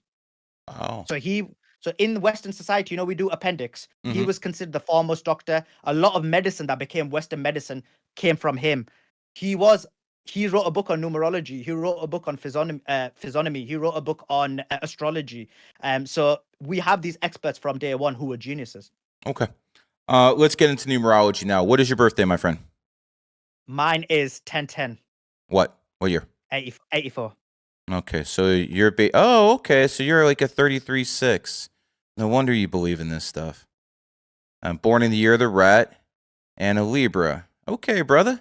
So basically, you bear the responsibility of the world on your shoulders, and you're a hardworking man. And obviously, we see from this, that's one of the reasons you support Tate. You're born on the 10th, and he's born on the 1st. A lot of parallels there, brother. That's why you feel the same way, don't you? 100%. One, as you know, is leadership. You're born 7-1, isn't it? So 1 again, January, which is leadership position. You travel quite a bit, don't you, my friend? Yeah. Let me tell you something. I'm looking at your numerology right now. You're not going to stop traveling, like, ever. You're always going to be on the go, man. You learn so quickly. The problem is you don't always remember what you learned 3-4 years ago, but you learn very quickly, don't you? That's 100% true. Numerology works. And let me ask you this, and if I'm wrong, tell me and tell the audience. Whenever there's something wrong, you sense danger in your gut and you start getting knots in your stomach. 100%. Okay. So again, see, this is what happens when people give me their real birthday, not like that fraudulent shit. I really felt bad for Islam after he admitted he lied, because a lot of people watching that feed were not Muslims. And that person was their first representation of Islam. And the first thing they see a Muslim imam doing is lying. That's such a negative representation of Islam. And I want my followers to understand something. That man's a fool. Don't worry about what he says. Islam is not like that. My wife is a Muslim, okay? And one of the reasons I married a Muslim woman is because they're the least likely to be whores. I'm just going to put it out there. Muslim women are the least likely to be whores because they're raised right. They're absolutely raised right. Their father disciplined them. Things like that matter. As a matter of fact, one of the advices I give to people right now is, American woman, stay away from me. That's why I tell people to say, Lenny Kravitz all over it again. Find yourself a good foreign woman, preferably be a Muslim, because they're most likely going to be loyal and devoted to their husbands and their families. And I'm telling you this as a Jewish man. So first of all, I completely agree with you. And I did watch your debate with him, because I'm not one of these people who pretends like, oh, I don't know you and that type of stuff. And you basically not only destroyed him, but that was a very, very bad thing that happened, because he initially lied. You called him out on it. He tried to backtrack and say, and what he tried to do was give a story, because in the story, in the Quran, what it says is, Ibrahim, the prophet Ibrahim, he basically tries to prove that so basically people believe that idols are gods. And he says, look, these idols are not gods, and then he basically lies and says, look, ask the God, and the God can't do nothing, because he wants to demonstrate that it could be a fallacy. But that's not a lie, because you want to prove something wrong. What he did wasn't that, because he gave you a fake date of birth. That doesn't prove you wrong. All it proves is that you gave the right reading for that date of birth, not Correct. that you gave the wrong date of birth reading for him. If you'd given the right a reading for him and he said, look, that's false, that's how he could have disproven you if he Correct. didn't lie. So actually, again, lack of intelligence and a lack of understanding of how things work. So I just want to make that clear. But so I don't agree with what he did there. Now, in terms of let's do a bit of hours, if that's all right with That's you. fine. So basically, this is a bit of physiognomy, this is a bit of numerology, and this is a bit of numerology and astrology, right? So as far as I know, you're 7 1 1977. No, it's January 7th, 1978. I'm a 33 life path like you, except I got a couple more years and miles on me. Okay. So you'll have to explain to you how I'm 33 in yours, because in hours we don't have 11, 22, and 33. We only have 1 to 9. But see, master numbers are something special. Master numbers are in a different frequency. That's why most of the biggest events in world history always happen under 11s, 22s, and things of that nature. Again, let's look at the Arab Spring. This is something most Muslims would be very familiar with. They went after Gaddafi, who was born 6/7, 1942. He was an 11. They went after Mubarak, who was born 6/5/4, 1948. He was an 11. And they started this in 2011. This is not a coincidence. As a matter of fact, the Arab Spring, unless I'm wrong, started on February 11th, 2011. And we see what happened. And all went all the way down to Assad in Syria. And Assad in Syria was born on 9/11. And by the way, congratulations to Assad. He had every single group in the world going after him. He had the Saudis going after him. He had the Americans going after him. He had everyone going after him, even the Iranians to a point. They just wanted to put their own puppets in there. He survived. He survived. That man should be on everyone's artillery to read how he pulled that off. Because, yes, Russia helped him. But, I got to tell you, it was just straight mastery, what he pulled off. 100%. And to be honest, again, that was another example, another psyop, because within the Muslim community, everybody supported the rebellion. I was one of the only people who spoke out against it. And again, it shows following the masses, following the media, not understanding things. But anyway, let's come back to the point. So like in physiognomy, just some aspects I'll talk to you about in terms of all of them. So you're 1, which according to us is fire. You're 7, which according to us again is fire. So again, you're very fiery. You're a fiery person. You are arrogant as well, but you also Nothing are very wrong smart. with that. Yeah, leadership, and you basically want to do things extremely fast. Like you don't like waiting. Although from you being Capricorn, there is a bit of calmness in what you do. I'm very strategic. Yeah. I was going to come to that. So in physiognomy, you're basically friendly person. You're energetic but assertive and actually quite loyal. But sometimes you like to chill a bit as well. Like you like to play around. So you have that kind of counterbalance where you like to relax. Keep to myself a lot, man. Yeah. Right. The only reason I'm a media personality is because I forced it. No one else could have pulled this off with numerology and astrology, so I had to do it. At the end of the day, I like to chill by myself, man. I keep to myself a lot, man. I'm born on the 7th. It is what it is. Let me ask you something, my friend. And then your eyes, because you said about calculating. So your eyes tell me that, so that you really are strategic in every single thing. Snake eyes. Yeah. Let me ask you something, my friend. How good are you at this sort of numerology? How long have you been studying this? I'll be perfectly honest with you. I think you got my reading pretty right. So I did it for a good few years, and then I've not looked at it for a good few years as well. Okay. So I literally went back to just before this, I went back to my notes and I was like, let me read up on this stuff that I used to do, and check it out. This is a sort of numerology that I don't practice and I don't know too much of. So if this is, I want to extend this offer to you. If this is something you're interested in and you want to, take the dust off the old notes and keep looking at them, I know plenty of people who would be interested in learning this type of numerology that you're basically accustomed with. Is that something you want to do? I'll be more than happy to help you, have a platform where you can actually put that out there. Yeah, we can look into that later. But the point is, this is not just numerology. I just want to be clear. It's numerology, astrology, and physiognomy, because your soul your soul, your body, because this world, as you say as well, because I know you said this, you say this is a matrix, but what you really mean is it's a projection, Virtual right? reality. Yeah, virtual projection. A projection of what though? So for example, when it comes to our beings, our physical, this is my own position by the way. So when it comes to our physical bodies, it's a projection of our souls. So our souls are what we really are, and then this becomes a projection, and the universe is a projection of something else. It's philosophical, but I don't want to get bore your audience. So now, when you come You're down to anything it, but boring, my friend. yeah, I appreciate that. So now, when it comes down to it, look at your face. Tells you who you are, Yeah. what your soul is. It represents every single thing about you. So, for example, the fact that you got a big forehead, that means you're intelligent, right? So all of these things tell you that what you are. You're as into a face person. reading now. Yeah, physiognomy. Avicenna wrote a book on it. So if someone has a mole right here, it usually means Yeah. they're rich as fuck.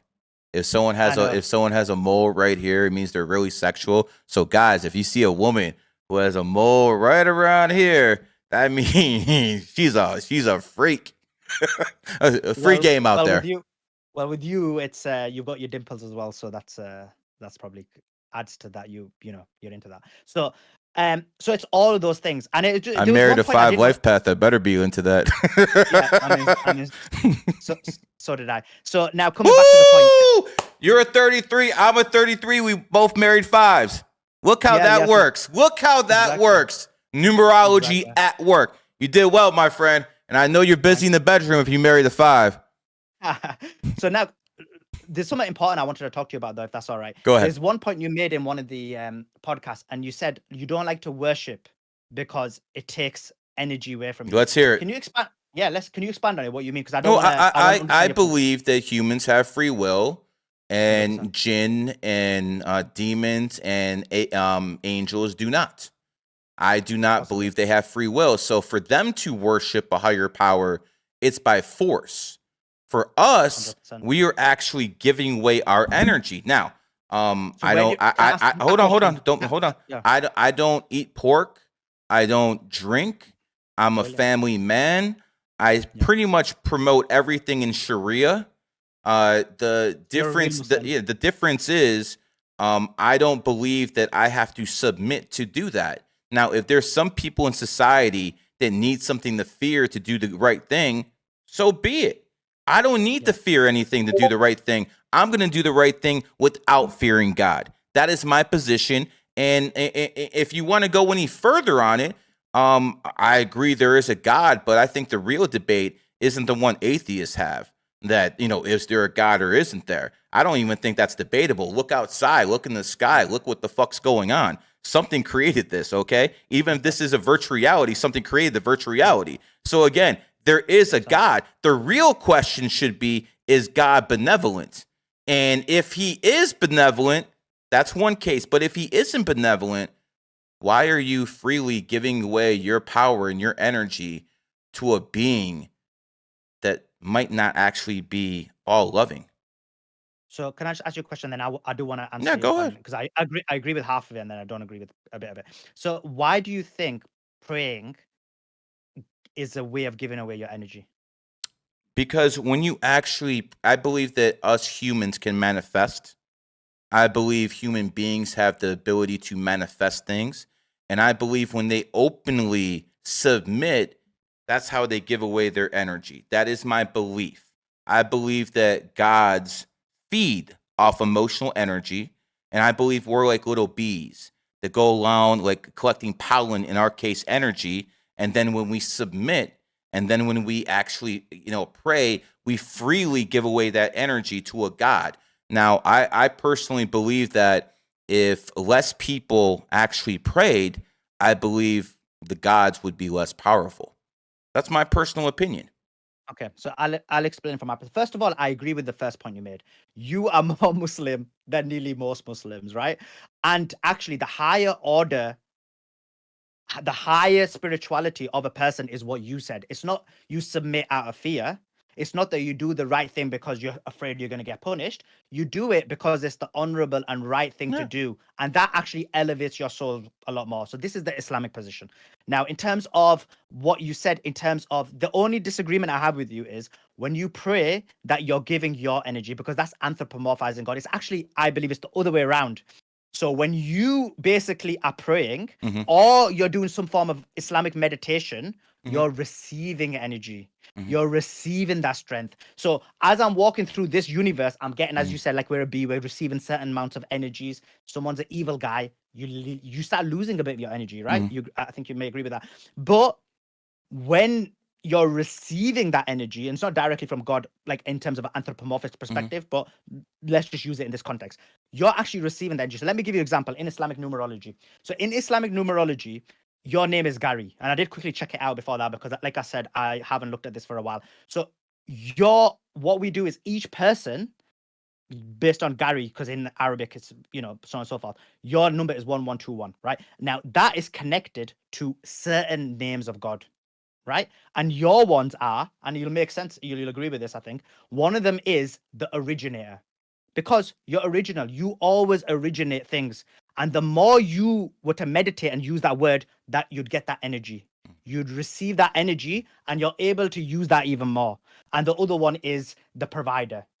I'm guessing you probably, I mean, I've seen your videos where you say you're well off. I'm guessing you are a provider for the people around you. Yeah, So well, again, I have about 30, 35 people working for me, and they're doing work as a numerologist. So I probably, not only doing numerology myself, I probably hired more numerologists than there are anywhere else in the world. Yeah. So now in this Islamic numerology, if you were to use those words, just meditate on them, your energy would increase in even doing them aspects, and your total energy would increase. Okay, let me ask you. That's just a slight disagreement. I got you. And again, we're intelligent people. That's what we're here to do. We're here to debate, disagree, and see if we can find common ground. When I look at Islam, my biggest issue with Islam is reincarnation. Numerology has taught me that there's old souls and there's young souls. Numerology has taught me that different numbers have different challenges.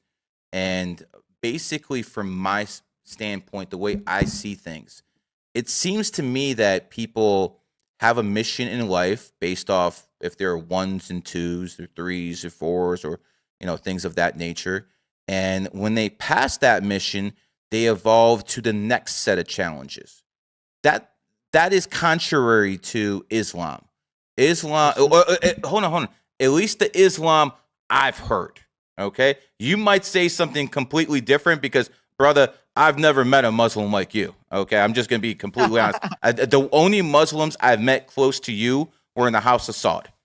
That's it, and I never, you know, talked to them in person just like you. So I want to make this abundantly clear. You're a little bit different, but from the imams I talk to, the preachers I talk to, they are very against reincarnation. And that, to me, my friend, is a red flag.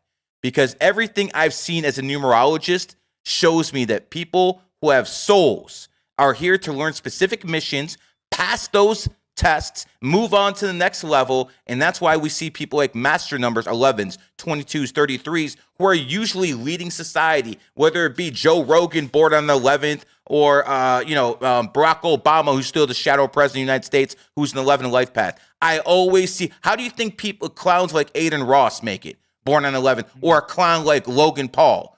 I mean, hell, I could talk all the shit about Tate all I want. He's 100 times better than this motherfucker. So when it comes down to it, I want people to understand I have a big issue with what most people in Islam say about reincarnation. Having said that, go ahead, sir. Yeah. So just to give you, like, my daughter's 11 and my sons are 22 as well. So it's all, you know exactly what I'm talking about then. Yeah, exactly. But now coming back to the point. And you're at 33. So, yeah. But you'll have to explain to me how I am actually. But so I'll do it real quick. So you're born on 10/10, right? Yeah. Okay. So the 10th can be taken as a 10, or it can be taken as a 1 plus 0. So if you do 1 plus 0, then 10, 19, 84, it adds up to 33. So you're what we call a 33-6. You go back and forth between both vibrations. Sometimes you're more of a homebody. Sometimes you want to be just left alone and stuff like that. Sometimes you want to kick the world's ass. When you're in that kick the world's ass phase, that's you being a 33. The fact that you have an 11 as your first child, you know, and you married a 5. By the way, brother, my first child is an 11. And again, I married a 5 too. So you see how this is working. You see how this works. The chances of us having all that the same, we're talking about less than 1%, bro. 100%. I agree. So I just want to answer the reincarnation. So look, and I might take a few minutes because it's a bit Go ahead. complex. So we're not on the time limit here, brother. Nice. So look, within Islam, right, we have this idea that each person has their own test, as you said. Each person has their own mission. Look, and no one can deny that, because look, each person has different. Even if you don't even look at it from the soul aspect, you look at it from the materialistic aspect. Some people are intelligent. Some people are dumb. Some people have looks. A lot of people are dumb.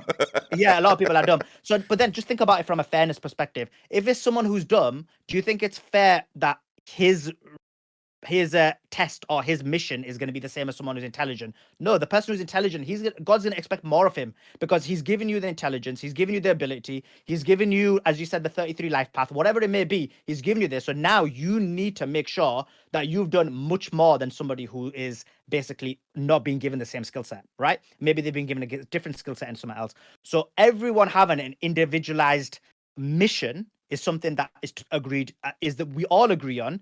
But even within the theological framework within Islam, we have this individualistic belief. So even when it comes to somebody who needs to believe in God, there is this position within theology held by the majority, actually, but again, not popular, is that even when it comes to belief of God, the person who is not as smart, he might take longer to believe in God, and someone who's smart will take shorter. So therefore there's a different rules and there's a different test for both of them in terms of looking and see if they pass it. Now, what happens when you pass the test?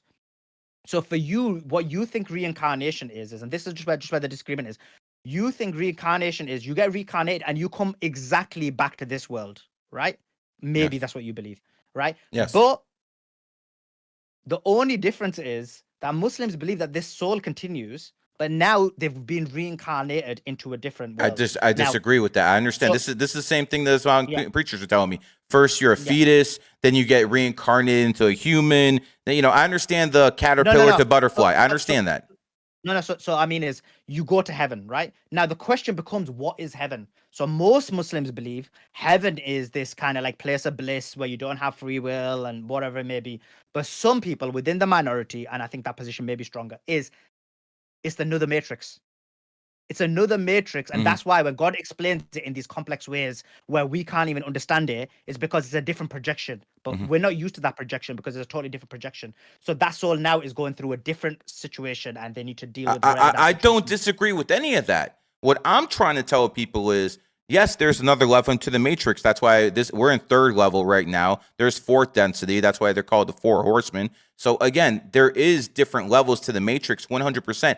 My disagreement is, I believe you're on this 3rd dimensional plane until you fulfill every single life lesson of the 1, the 3, the 4, all the way down to the 9, then 11, 22, 33. I think that's what it takes a soul to go through every single reincarnation. And by the way, most people fail their reincarnations. For instance, if you're a 1 life path and you're not a leader, fail. If you're a 5 life path and you're just a fucking whore everywhere, fail. If you're an 8 life path and all you care about is money, fail. So to me, it's about passing the test on this dimensional plane, going through different existences, different lifetimes with the same soul. And then I agree, once you pass all the missions here, then you can go to heaven or 4th density, whatever you want to call it. But let's take your example then. So let's say you're a 1 and you fail to be a 1. What happens? You get reincarnated. You get reincarnated. You do the same mission until you pass it. So you stay as a 1 until you succeed. Then you become, like, for example, okay. You have to learn your lesson. There has to be accountability, and I believe that's not just with humans. It's with souls as well. You have to be accountable. That's what karma's for. No. So in Islam, we believe in accountability, because whatever you've done in this world, you're gonna be accountable, right? You are accountable. Unless you're a woman. Yeah, but even with God, you're accountable, so it only works in this world. But in terms of when you look at from your position is actually you're gonna keep. It's actually almost a woman. We're gonna keep giving you chances. We're gonna keep giving you chances. We're gonna keep a good chance until you pass. So Pretty much. everyone's gonna get a trophy. But in No. this one, Not everyone gets a trophy. You have to pass your mission, and you keep failing. So it's the exact opposite. You don't get a trophy until you pass. And by the way, I believe some souls have failed thousands and thousands of lifetimes, and I believe some souls have lived hundreds of lifetimes and they've made it to master numbers, and some souls have lived thousands and have not. I believe it makes sense on the individual, but again, it's how much work you put in. If you're going to be if you're going to be hold on, if you're going to be a rich person and all you do with your life is buy prostitutes and buy drugs and stuff like that, that's a failed reincarnation, at least in my opinion. But go ahead. Okay. So you're a 33, right? Correct. So that is the top. That is the top. In my opinion, yes. Yeah. So when you succeed, what happens? I hopefully I enlighten enough people, then I'll have to come back to this place. If I fail, I fail. I'll be right back here with the rest of you. No, but if you pass. I hope I do too, brother. This shit's tiring. No, but if you pass, what happens? I believe I go to fourth density. And what's fourth density? I don't believe that our human minds are capable of even understanding what it is. You know, just like I can't see the wind, but if I put my hand outside the car window, I can feel it. I don't know exactly what's in fourth density. All I know, it's the higher level. So what you're describing is the Muslim version of heaven. Whatever you want to call it. Yeah. Okay. Cool. You know, but then again, I think there's fifth density. I think there's sixth density. I think there's seventh density. A matrix within the matrix within the matrix within the matrix. That's my personal belief, and I believe that the souls who are basically running shop right now, the world leaders, I believe they are reincarnated world leaders from past lifetimes too. You know, I'm of the version that Caesar never died. Napoleon is immortal. Genghis Khan is immortal. Why? Because we remember them and we put their thoughts out there. They will never die. Their spirits are connected within this third dimensional plane. If you put your name out there and people remember you, you will be immortal. Not in physically, but spiritually. You know, that makes sense because that is the point. And what you mean by that is not from a physical aspect, but people remember you. And in a way, if you're remembered, in a way, you have some form of life. I get what you mean. It's actually you know, a lot of people ask, Gary, there's different calendars in the world. How does your numerology work with one calendar and not the rest? I will be so happy to explain that. English is the dominant language in the world. More people speak Mandarin, but if you go to India, if you go to China, if you go to Russia, you're going to see the highway signs are in English. Because English is the dominant language. Because English is the dominant language, the spelling within that language, and it's called spelling for a reason, you're casting a spell, is going to be that much stronger. Because right now, it's August the 2nd, 2023, because billions of people believe it is August the 2nd, 2003, that energy will manifest. Okay. If the people believed it was 283 BC, that's what the numerology would manifest, because this is a virtual reality and it takes what people's energy is from their minds and it creates this matrix. So what people believe actually is out there. That's what I believe is the hidden link to why numerology and astrology works. What do you think? I didn't ask myself these same questions. I agree with you there. And to add to what you're saying, in addition to that, I also believe that the words that release from your mouth also impact it. So, for example, if your name is Gary, right? So think about it. People are using that word, the Gary, and that is impacting you from an energy perspective. 100%. Hence why, like I said, when I was talking about your name, Gary, and how it's connected to certain meditation points, is because words have an impact. Words have strength, and they do have some energy vibrations that impact you and make you into who you are. And hence why, when you look at the aspects of your name, is actually what I gave some of your reading based on. Because again, Gary, so you're basically using gematria. but Arabic one. Yeah, I got you. I call it letterology because I want to put this out there. I believe most people who are using gematria full time without understanding what numerology is are mentally ill. They're gonna make themselves psychotic. Just because someone died at 63 doesn't mean the score of the Jets Raiders game is going to be 6-3. Some people just take it too far, and then then what happens is we're guilty by association. Because we're in the same sphere, they're going to link us in with these idiots. The same way the Taliban goes around, doing certain things, and people in America think, oh, this is what all Muslims do. It couldn't be further from the truth.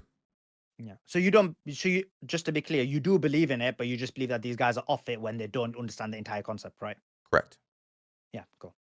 We're having an interesting conversation here, man. You are definitely a very, very open-minded individual. Let's go to the Rothschilds now. Let's go to Zionism.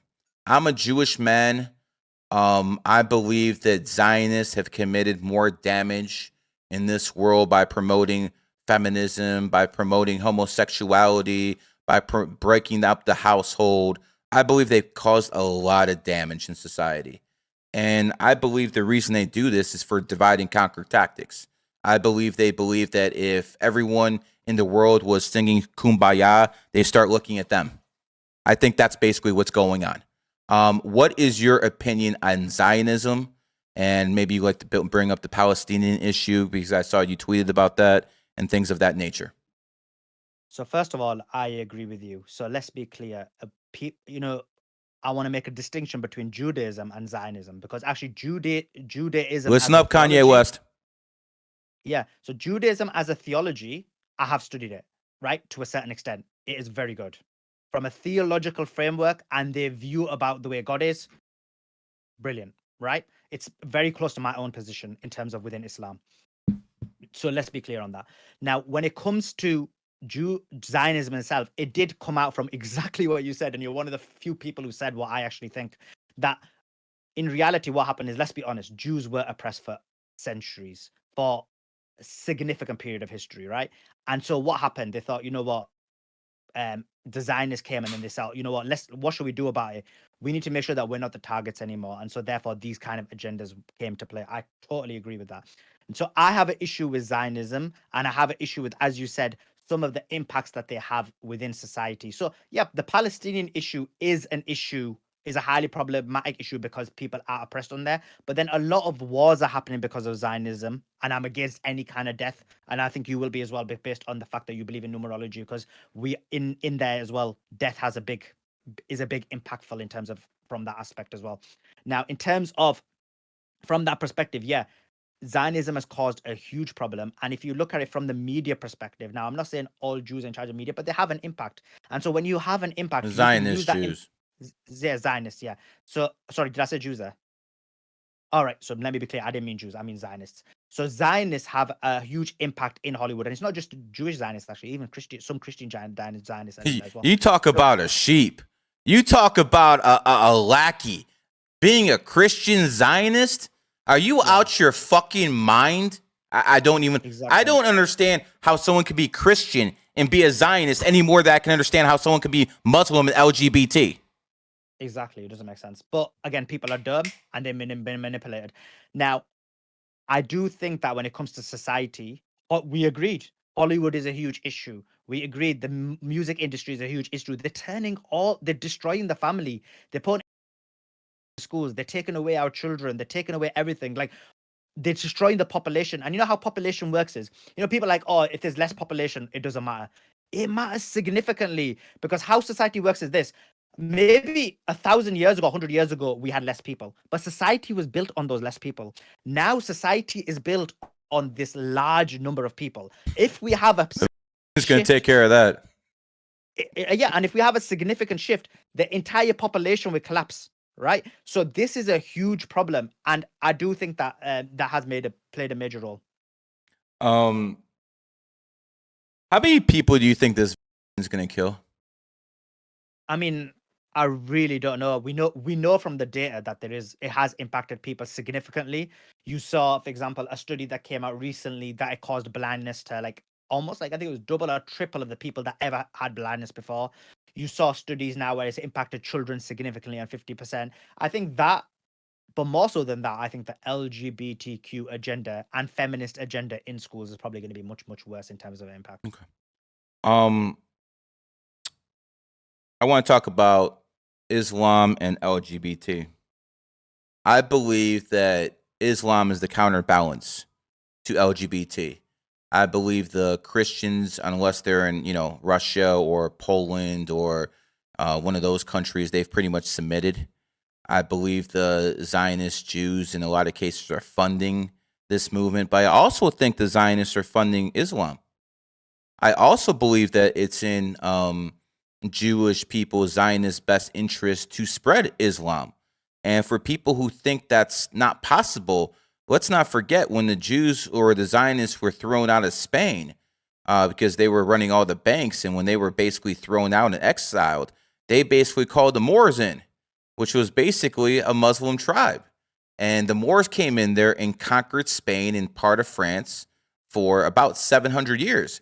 That's why the French people look very Caucasian, and the Spanish people got a lot more, darkness to them, because all those white women in Spain were raped, and basically we have a new race that was basically formed. My question to you is, doesn't every single race suppress other races? Doesn't every single religion suppress other religions? Because this is what we've seen since the beginning of time. So when I see what the Jews are doing now, my opinion is this: if it wasn't them, it'd be someone else. So, I mean, it is the nature of certain people to basically oppress. Now, coming on to Spain, obviously, I do think the Jews and Muslims were oppressed, and it was actually the Muslims who supported the Jews in that scenario because.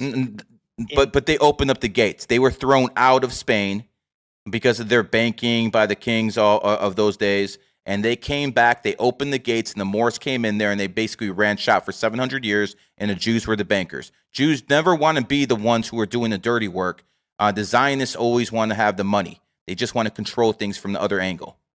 Yeah, so I mean, in terms of Spain specifically, like I said, I think we have a slight disagreement. I do think that obviously that I understand what your point is, that there was some kind of impact from behind the closed doors, but at the same time they were oppressed quite a bit there as well. Now, in terms of what you said, look, humans are humans. It doesn't matter if you're black, blue, white, yellow, Muslim, Christian, Jew. It doesn't matter what you are. Unfortunately, what happens is people have a tendency to oppress. And so what happens is it takes the good individuals, people like us, people who are not controlled, who are not sheep, to speak out when this oppression happens. I'll give you an example. So, for example, in Pakistan, there was basically a Christian woman who had been oppressed, right? So I wrote articles. I talked about how this was wrong. So it does happen. But what the difference is to what level does it happen? So, for example, now what's happening in, for example, in to the Uyghur Muslims, or what's happening in, for example, Rohingya, what's happening in Burma. Interesting how the Muslim leaders are very quiet when it comes to the Very Uyghurs in China. Exactly. Interesting how no one in Saudi Arabia, Iran, they won't say a word to the Chinese because there's a price to pay. There's an economic price to pay. But with America, there's never a price to pay, because they actually encourage self-hate in America. But in China, you try that shit, they're going to fucking shut you down. Well, it's that as well. I agree with you, but there's other layers to it as well. So, for example, I mean, there's a reason why, for example, people are fighting for Palestinians as opposed to, and first of all, I do support the Palestinian cause, but it's kind of disproportionate how much people speak about Palestine as opposed to, for example, Xinjiang, as opposed to Burma, as opposed to Rohingya. So again, Yemen. there's like Yemen, exactly, Saudi's attack on Yemen. So again, all these examples are, like you said, unfortunately, people are not have different biases. I do think there's certain, like, as we know, everything sometimes boils down to actual like sexual attraction as well. So there's a lot of these aspects that come into it that actually impact these kind of decision making. I'm not saying that's the only reason. There's a multitude of reasons, but I think it's totally unacceptable, basically, when people talk about certain atrocities and not others. And also, I think any kind of atrocity that happens by any community is unacceptable. But unfortunately, humans are humans. Okay. Speaking of atrocities, I think there's going to be one in about 15, 20 years. I think it's going to start in Europe. I'm not sure people will be too sad about it, though. I believe that LGBT and Islam are incompatible. I believe that what Gaddafi said will come true.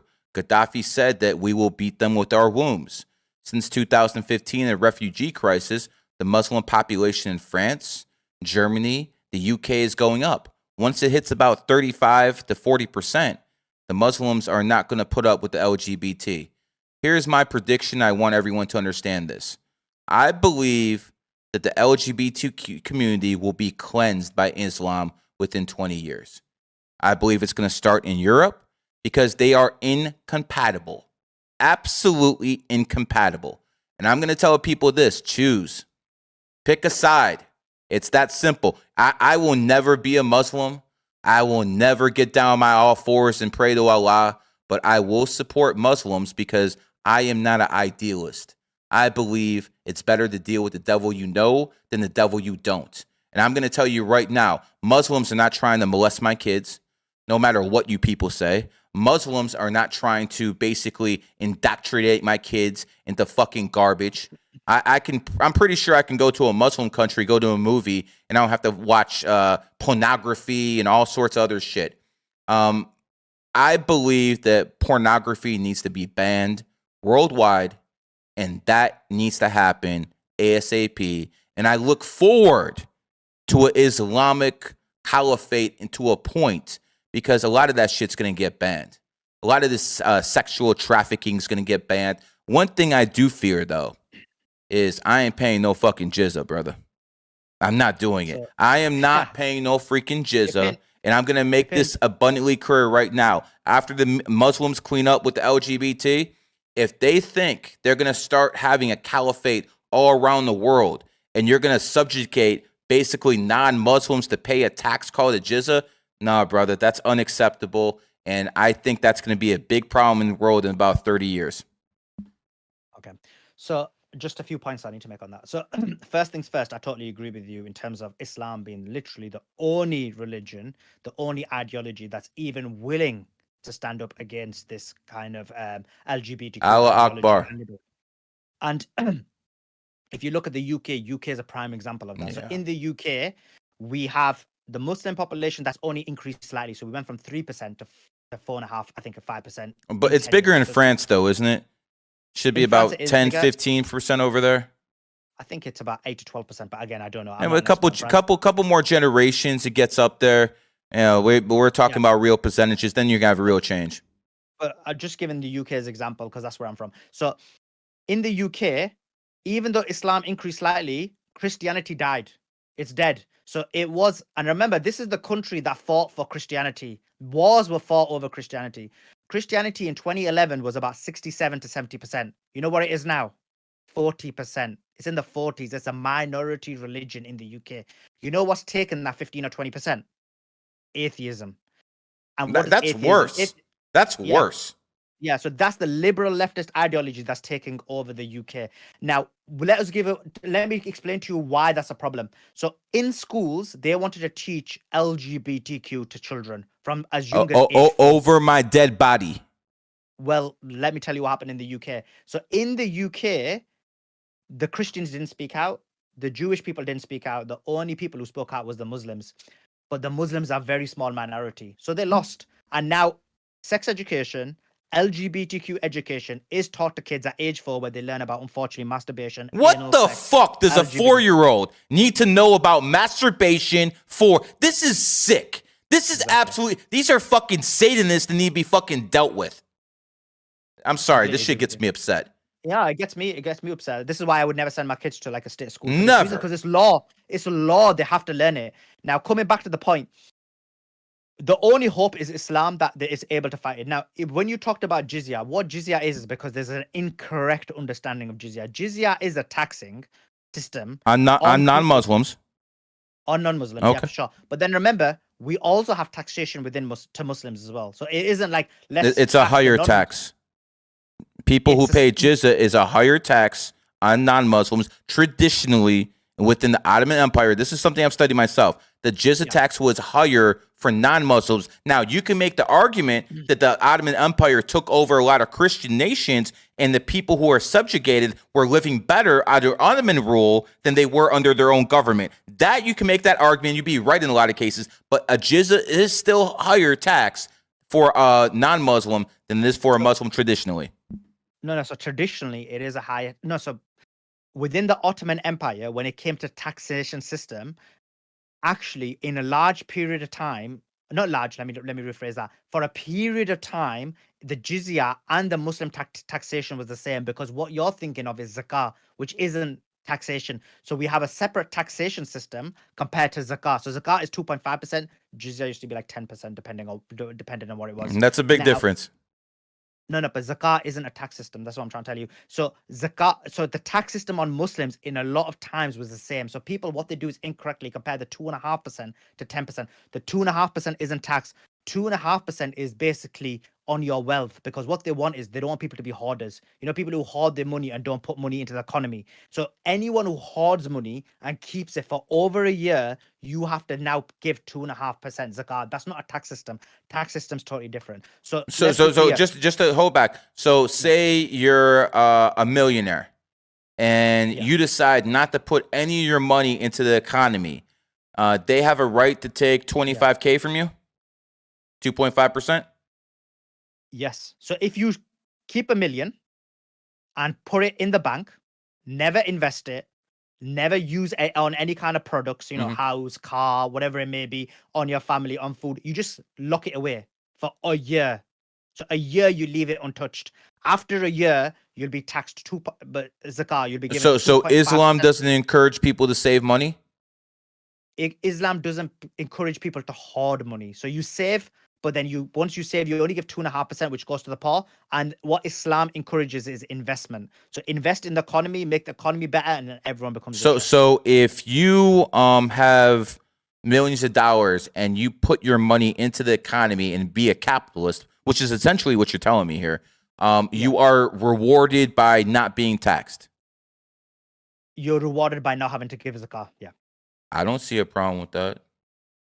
As a matter of fact, I've made numerous podcasts where I said these billionaires who keep their money, locked away, if they invest within the economy and provide jobs for people and do things of that nature, I don't think they should be taxed at all. They're actually taking a risk by trying to put their money into the economy and doing something, being good capitalists. So basically what you just told me is Islam supports capitalism. Yes, it does. I see. Why did so many Muslim countries support communism in the past then? I mean, that was just political, isn't it? Because like you said, look, China is a good example. So China, as we both discussed, oppresses the Uyghur Muslims, right? And yet, despite that, Pakistan is like, we need the money, we need the help. No, yeah, Pakistan would crumble without Chinese money. Yeah, exactly. But it's not. Yeah, sorry. No. One of the funniest things about Saudi Arabia and Pakistan is, throughout history, the Saudis have used the Pakistanis as basically mercenaries, and they still can't take out these Houthi rebels backed by Iran. It just seems like the Iranians take military power seriously. It seems like Turkey takes military power seriously. It seems like the Saudis are more concerned about luxury, maybe buying some, F-16s and having some shiny planes to actually show off. But are they ever going to build a legitimate military, or is it every time they're in trouble, let's throw Pakistan 100 million and see how many troops we can get? Am I wrong for saying this?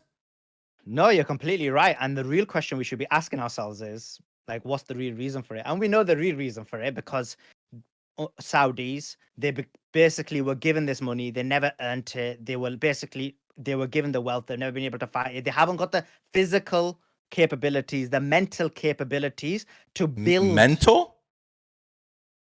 I mean, what I mean by that is, So intelligent. What I mean is So so naturally so intelligent. so you're telling me the leadership of Saudi Arabia is lacking intelligence compared to Iran and Turkey?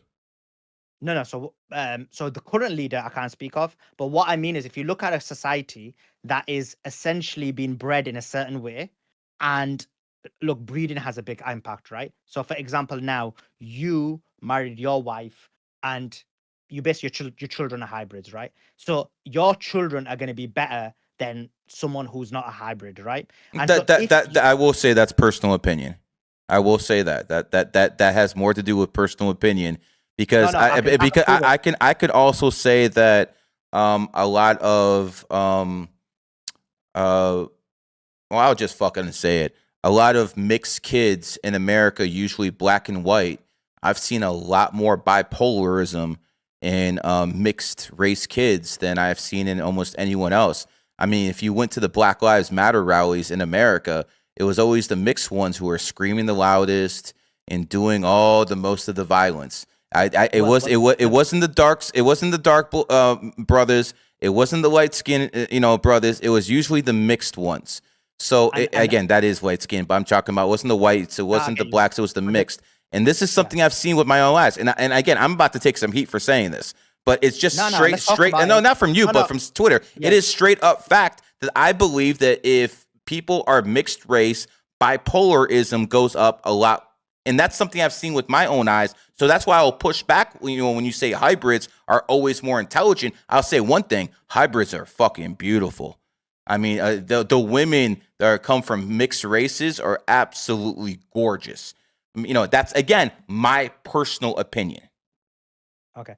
So there's a couple of aspects to it. So when I say all, I don't mean all, I mean generally, right? Now, when it comes to the point of in terms of what you said, there's actually a reason for that. And the So you reason agree? is no, yeah, I agree with what So you you said. agree? It, People who are mixed race are more likely to be bipolar.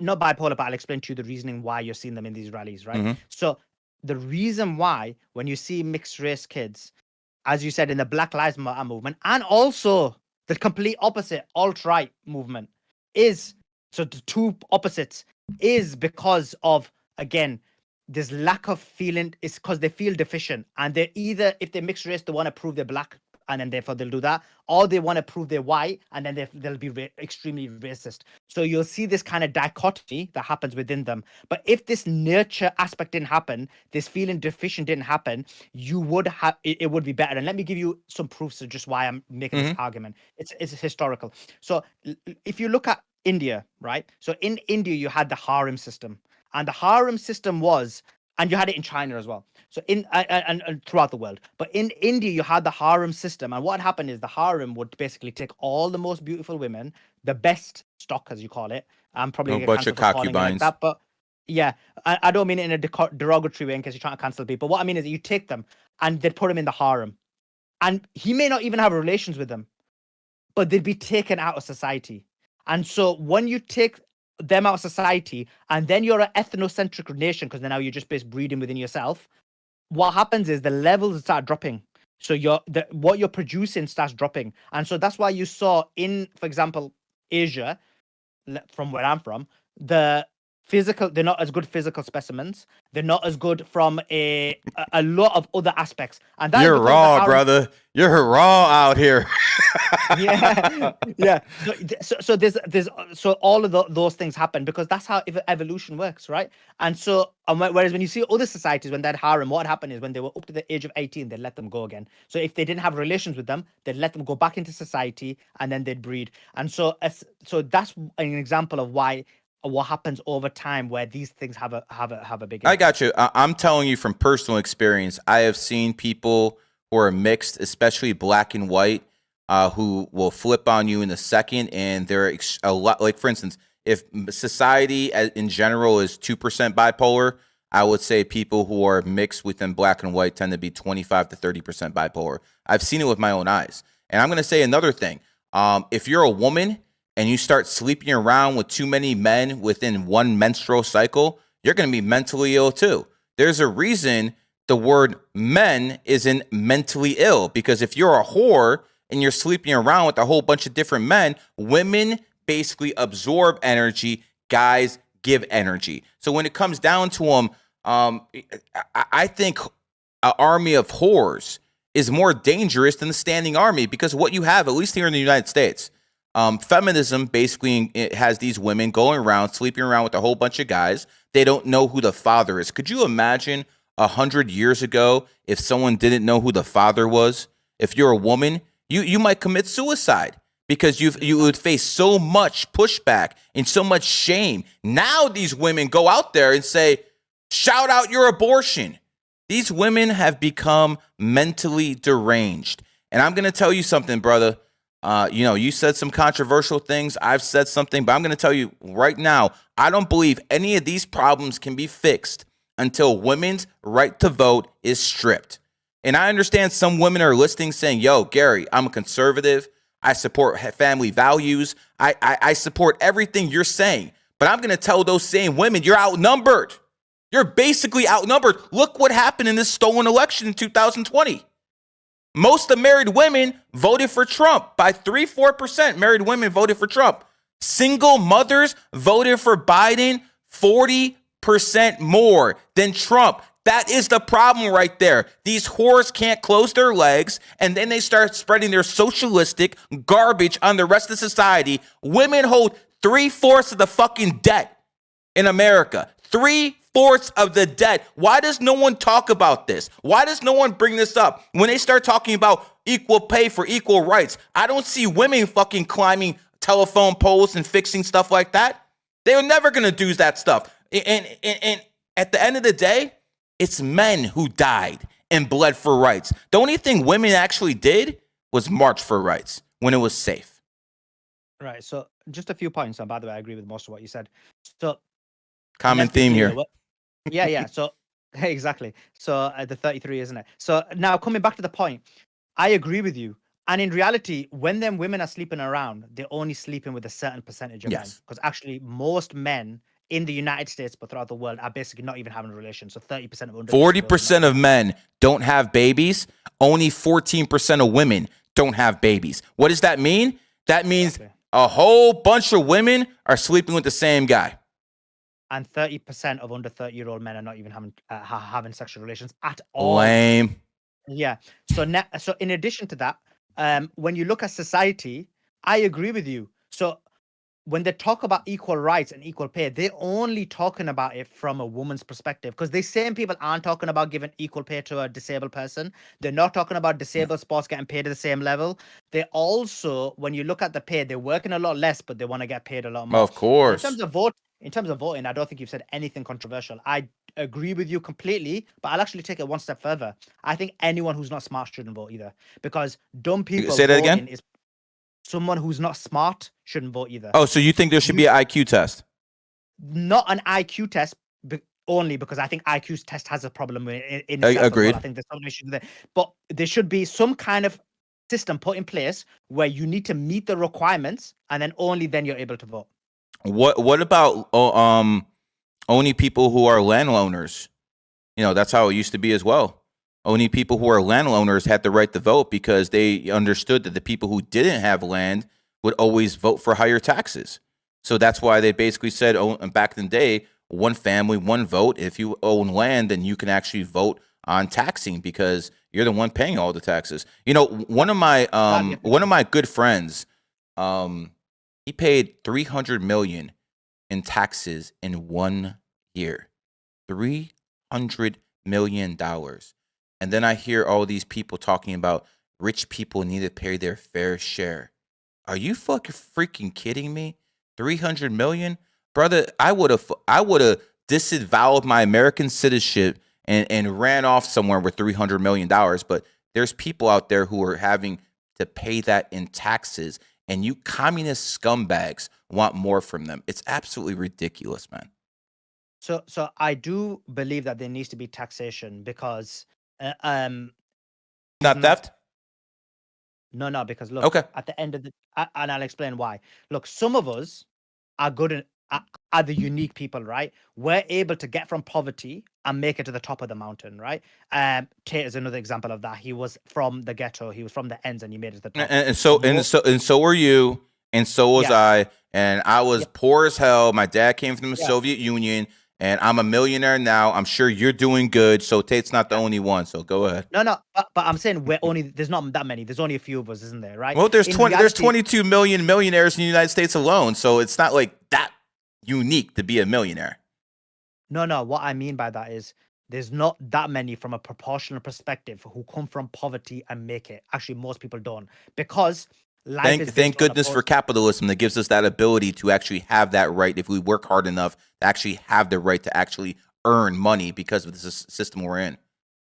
Yeah, no. So we have the right to earn money, but at the same time, let's say you're born in poverty, you might have to start, grinding at a young age. You might have to, unfortunately, give up a job because you're gonna have to do certain things that a rich person isn't able to do. And my Mhm. kids are going to be given opportunities that a kid from a poor background isn't able to get, Correct. isn't able to have. And so, why should my kid like basically be given better? Like not have to pay tax and look out for the poor. So I do think there needs to be a situation where you look out for poor people for sure. But at the same time, I agree with you. There shouldn't be over taxation because once you do over taxation, like you said, someone like you would be like, I'm gonna leave the country. Someone like me be like, I'm gonna leave UK. So there is that balance that needs to happen. But I do think you should look out for the poor. No, I understand. Do you think throughout history, because I remember someone told me this, basically the rich give enough scraps to the poor so they basically don't rise up and kill them?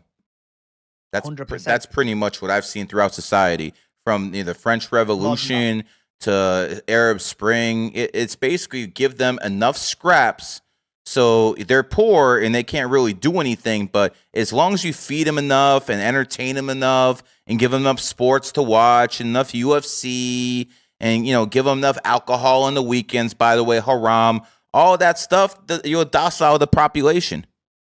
Exactly. And alcohol does docile your mind, and that's the reason why it's not allowed. But in terms of what you just said, they do that, but more than that, you know what they do? So they do everything you said, I agree with. But also, you know what you do? You know the example you gave about making people fight. So what they do is they're rich. You know what? Your best way to keep a poor person to not rise up against you is to fight each other. So what they in reality do is they'll get poor white people, poor black people, poor Asian people to fight each other. You're the bad guy, you're taking my jobs, you're doing this, you're doing that. All of them are struggling, all of them are poor, all of them are dying. They can't even make ends meet, and they're blaming each other. While people who are rich, people who control society, are chilling. Because what really happens is if those people were to unite and not have beef, then they'd start looking at the top guy, and Yep. that's why they do it. You know, I when Rome sacked Jerusalem and the Jews had to flee their home, they became the Vikings. That's why you look at the word Viking, it has VI in front of it. In Roman numerals, VI is 6. So basically, Vikings is 6 kings. If you know anything what that means, that's basically links back to the Jewish faith. I believe that right now they want to a point, get rid of Whitey. Whitey was 30% of the population of the world in the 1900s. Now they're 7 or 8%, and they still have the audacity to call us the majority. I'm not white. I consider myself Jewish, so I don't know. Maybe that's strange for people, but that's the way I look at things. And I believe that the Jews or the Zionists have decided that the only real opposition they have is Whitey, and I believe they're going to get them back for revenge for sacking Rome back in the day, and I believe that's why they're starting wars. Because I mean, what's going on now? You basically have brothers killing each other. You basically have white people killing each other, and what's going to happen? Those Chinese are going to swoop up and take all the women. Women got to have babies with somebody, and if no one's And around, that's how you change demographics without a fight, man. At least that's and what I see I'll happening. and so just to add to your point, so it's not just Zionists actually. So when you look at the liberal left, I know this is controversial, but I do think that the Chinese have a big part in that as well. This kind of degeneracy in the West, I think they've done it from a covert perspective and an overt perspective in terms of social media, TikTok, and so on and so forth. And so they have also proliferated society in order to destroy it. And the reasoning is, as you said, because look, the real enemy in society is two sets of people, and I'm not one of them. So again, I'm not saying it like to try and think it's white people and it's black people for different reasons. Because black people they're harder to control, right? So how do you basically control them is to basically put them in gangs, put them in low-income societies, put drugs in their society. To Bam, you're gone now. to put crack in the streets in LA, Exactly. arrest Exactly. all the men, make sure the kids grow up without fathers. No Fathers, woman can teach a 100%. boy how to become a man. Yeah, I get it. Exactly. I get it. 100%. So they do it 100%. for that reason. And now And then the now housing with Whitey, policies. spreading And, homosexuality, and spreading with shit white like people, that, so with white people, you know why they're a problem is because of empower women. No, well, they do now. They do now. But again, that's because of proliferation. But in reality, white people are a problem for a variety of reasons. But I'm just going to boil it down to a few. Is when it comes to white people, they are basically, generally speaking, have the intellect and intelligence. I'm not saying all white people, in case people are like, oh, I'm trying to say white people are intelligent. And they have this control of the society. There's a reason why America in current society was the world power. There's a reason why Britain was the world power before that. And it basically became second in command afterwards. And so what you need to do is to take them out, is to go after the white man, because once you, and how do you take the white man out? Well, these guys have been winning the wars since the last 100 years. They've been putting people under manners. I know you give some stupid examples like, oh, some people push back here, push back. Let's be clear, like these guys have been in charge. They've had people under manners for almost a No, century, right? I would say the Zionists have been, puppeteering and telling the white man what to do. I mean, That's my opinion. I believe I don't think white people have any power in America at all. I think the AIPAC and the Jewish lobby has way more influence than any white man in America. That's my personal opinion. Now, if you want to say that white people have been running the show, yeah, they've probably been the CEO. They've been the CEO of America. They've been the CEO of the UK, but they're not the shareholder. The shareholder is always the Rothschilds, the shareholder. So this is what I believe. I believe that the Rothschilds know everything goes in cycles. I believe the Rothschilds understand that they need someone to blame. So I believe every single 200, 300 years, they have a new race in charge. And the Zionists are like the overlord race. And every 300 years, they make sure that the race that's basically the face of everything changes. So before that, it was the Chinese. Remember, you mentioned this in the very beginning. You said a society cannot close off itself. What did Chinese do? They were the most advanced people in the world in the 1500s. They built this huge wall because they decided everyone else was inferior. And at that time, they were right. Everyone was inferior to them. But within 300 years, what happened? Those colonists came back with gunboats. All of a sudden, they understood that they're not the top of the food chain anymore. So I believe that happens all the time. I believe at some point in world history, the black man's going to be in charge. I believe at some point it's going to be back to the Asians. And then maybe at some point again, it'll go back to the white man. But at the very, very top, it's always the Zionists. So just to add something to your point, I agree with your point in terms of society changing every 200 years. And what actually happens is, and Tonsby wrote about this, but basically the interproletarians, so the people who are considered like the lower ends of society, so in this situation it'd be the Muslims, ordinarily what happens is they actually end up taking over and they end up becoming the dominant society, because those who are on the top forget what made them the top guy in the first place. And when they forget, or as you said, Generational. maybe or they get influenced, they basically end up imploding. So you're seeing that now in Western society, where they forgot what made them the top dons, and now they're going into degeneracy, feminism. They're going to destroy their society, and then the interproletarian basically comes. It all goes back to women's rights, though. It all goes back to the 19th Amendment in America when they gave women the right to vote. They're the ones who vote for these socialist policies. They're the ones who vote for this homosexuality and this degeneracy. That's why you have to strip women of their right to vote. Until that happens, nothing's going to change. Absolutely nothing. I tell people all the time, the 19th Amendment was worse than 19. I'm going to let you in on another little thing. A lot of people never think about this. In the 1800s, when slavery ended, the racist white people at that time decided they were going to give the black man the right to vote. I want you to think about this. They gave people who they considered on paper 3/5 of a person the right to vote before they gave their own women the right to vote. The black man was voting in America in the 1860s. The white woman was not voting in America until the 1920s. They thought more of people they considered slaves than their own women. I want people to think about that. And just to, again, agree with you, but basically the issue is whenever you have a society that is built, because look, leadership has certain skill sets. We've talked about leadership skill sets and so on and so forth. Leadership has a specific skill set. And what's happened to society now is either women are in leadership or they impact in the leadership structure. And what happens is whenever you have feminine traits, and remember, feminine traits are good for certain aspects, and Yes. male traits are good for other aspects. 100%. It's not that we're saying women are worthless, but there's different skill sets. I don't think I've never seen a man be the best version of himself without a loyal woman by his side. I'm telling you that right now. So women have a place, and if it wasn't for women, who the hell would raise the kids? I mean, the men don't really start raising the kids till they're about 12, 13 years old. Before that, they're running around with their mother. So women have a freaking role, and that's why it's so important for you as a man, for people out there listening as a man. If you want your woman, if you want your family to be submissive, make sure she doesn't work. Be a man out there, earn enough money so she can be at the house raising your kids the way you want them to be raised, instead of her going to work, picking up masculine traits because she has stress, coming home, you guys fighting. And by the way, the state gets a hold of your kids at a much younger age and they start indoctrinating them. That's what happens.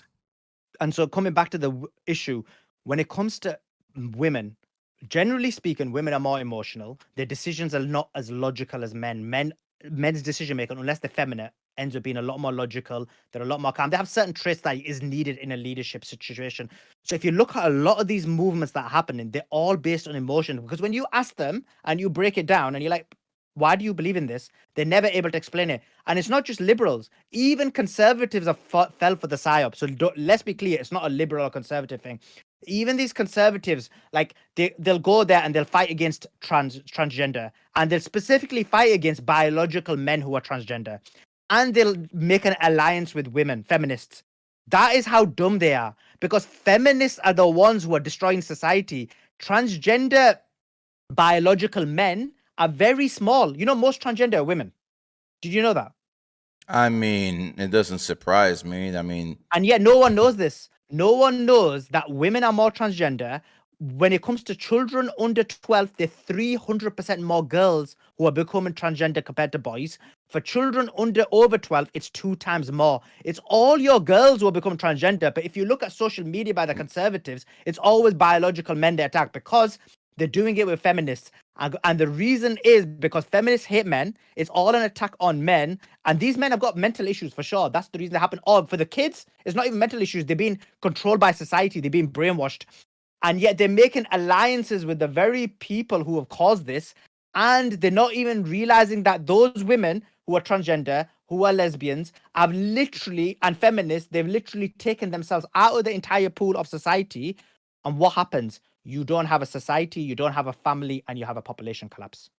well, we see what's happening in Japan.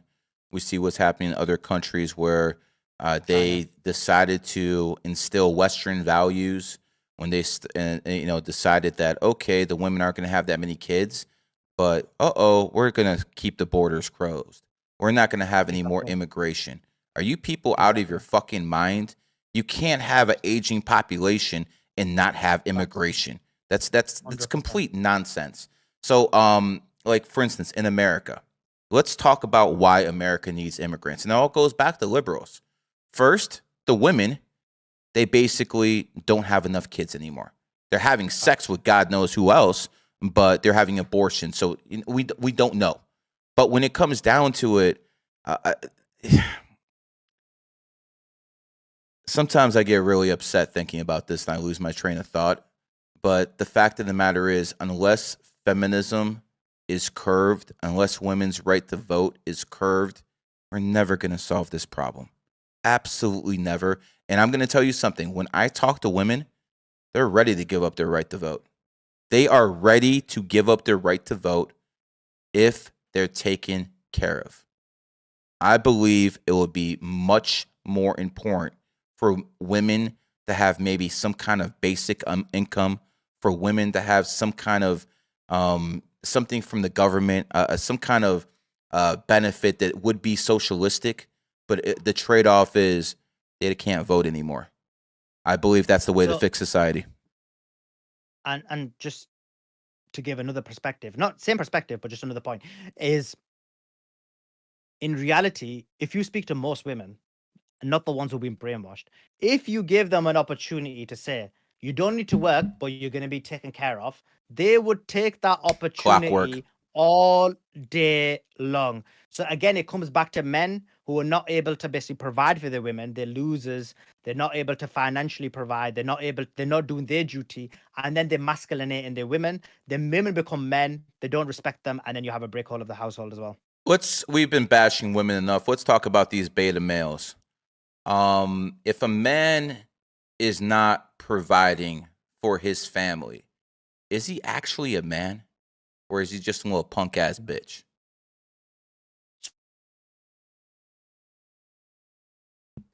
Uh-oh. I think I lost. Not a man. And again, it comes back to religion, because I mean, it doesn't come back to religion, is this?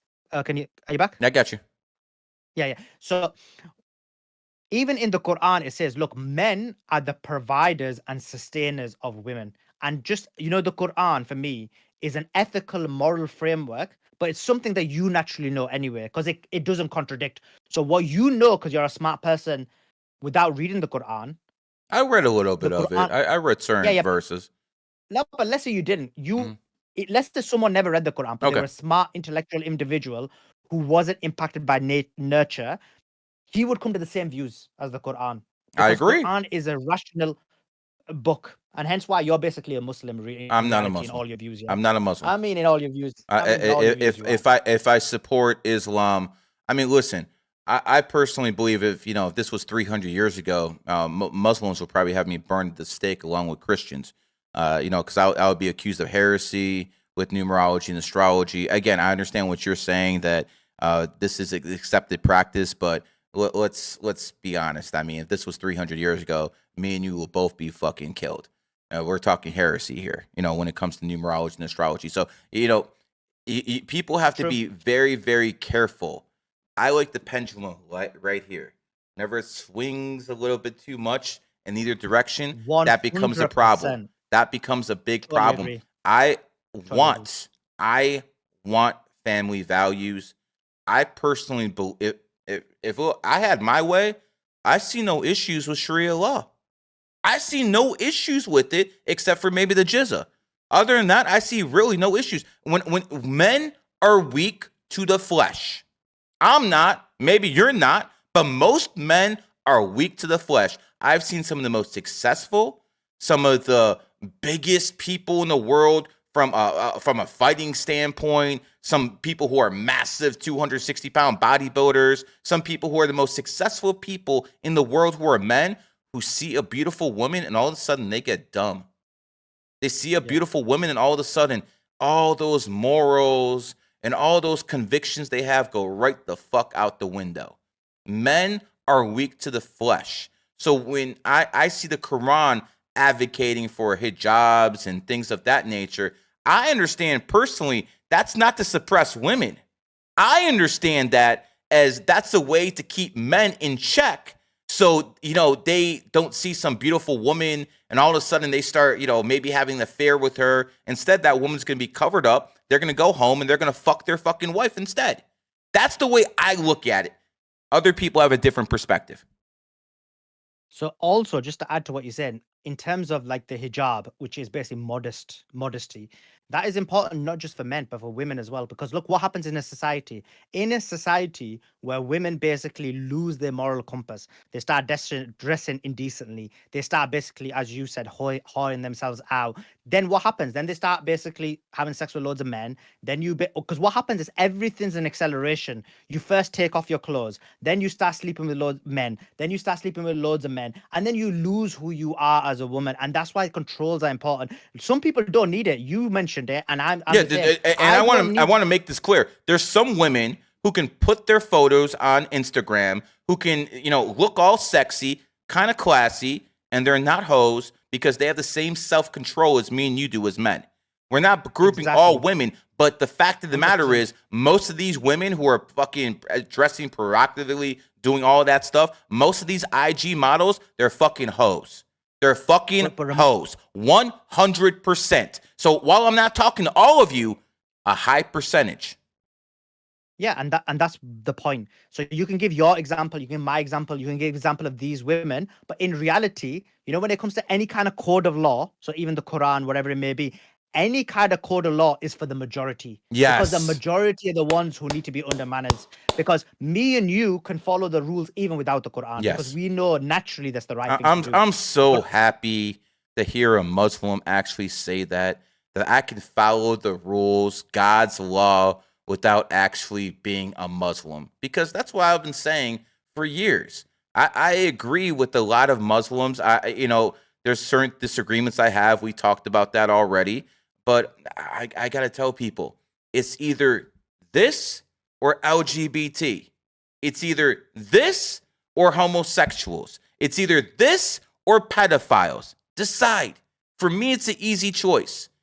Now, and for me, just to say what you just said now, you just don't want to use the word Muslim, but if you look at your entire belief system, if you look at your ideology, if you look at your psychology, it's basically the same as most people would disagree with you because I'm a numerologist, astrologer.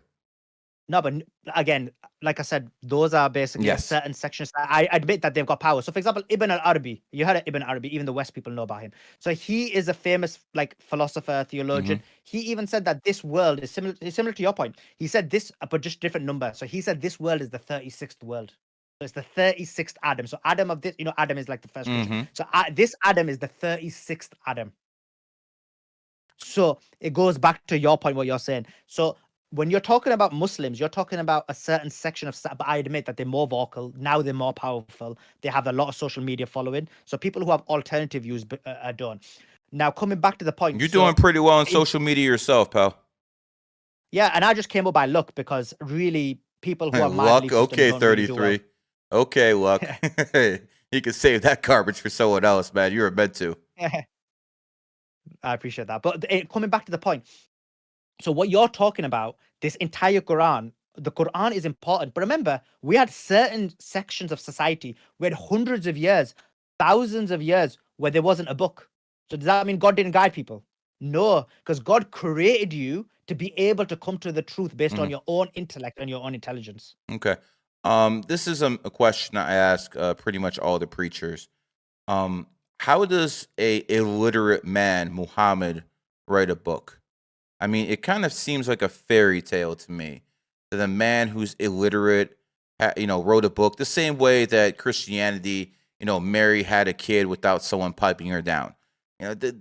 This just doesn't make sense to me. You seem like a very, rational man. Can you please explain to me how you can believe, or if you believe, that Muhammad, an illiterate man, wrote the Quran? Okay, so again, I'm gonna get a lot of hate for this. But I don't actually, I don't hold the position that's held by a lot of Muslims that he was illiterate. Now, the argument they make of why he's illiterate is because they say he was illiterate, so it was impossible for him to get external information from other people. Yeah, that's why I keep hearing all the time. Yeah, because they have to try and prove it. Look, the Quran in itself is a miracle. You don't need an illiterate person to read it. And so, actually, they base it on the word, which is ikra, and they say that means read. So it means that they thought he didn't know how to read, and God said read, and he made him read. I think that word, based on classical Arabic poetry, actually means gather. So God's actually saying, gather your people. Now we're going to start a movement, essentially. Obviously, there's more complexities to that. So I don't believe he's illiterate, and I believe that he basically, the Quran was revealed to him from God, and then he basically ensured that the veracity and accuracy of it, because he wasn't illiterate. I know gambling's haram, but I'm, want to make some bets who gets more hate after this interview, me or you.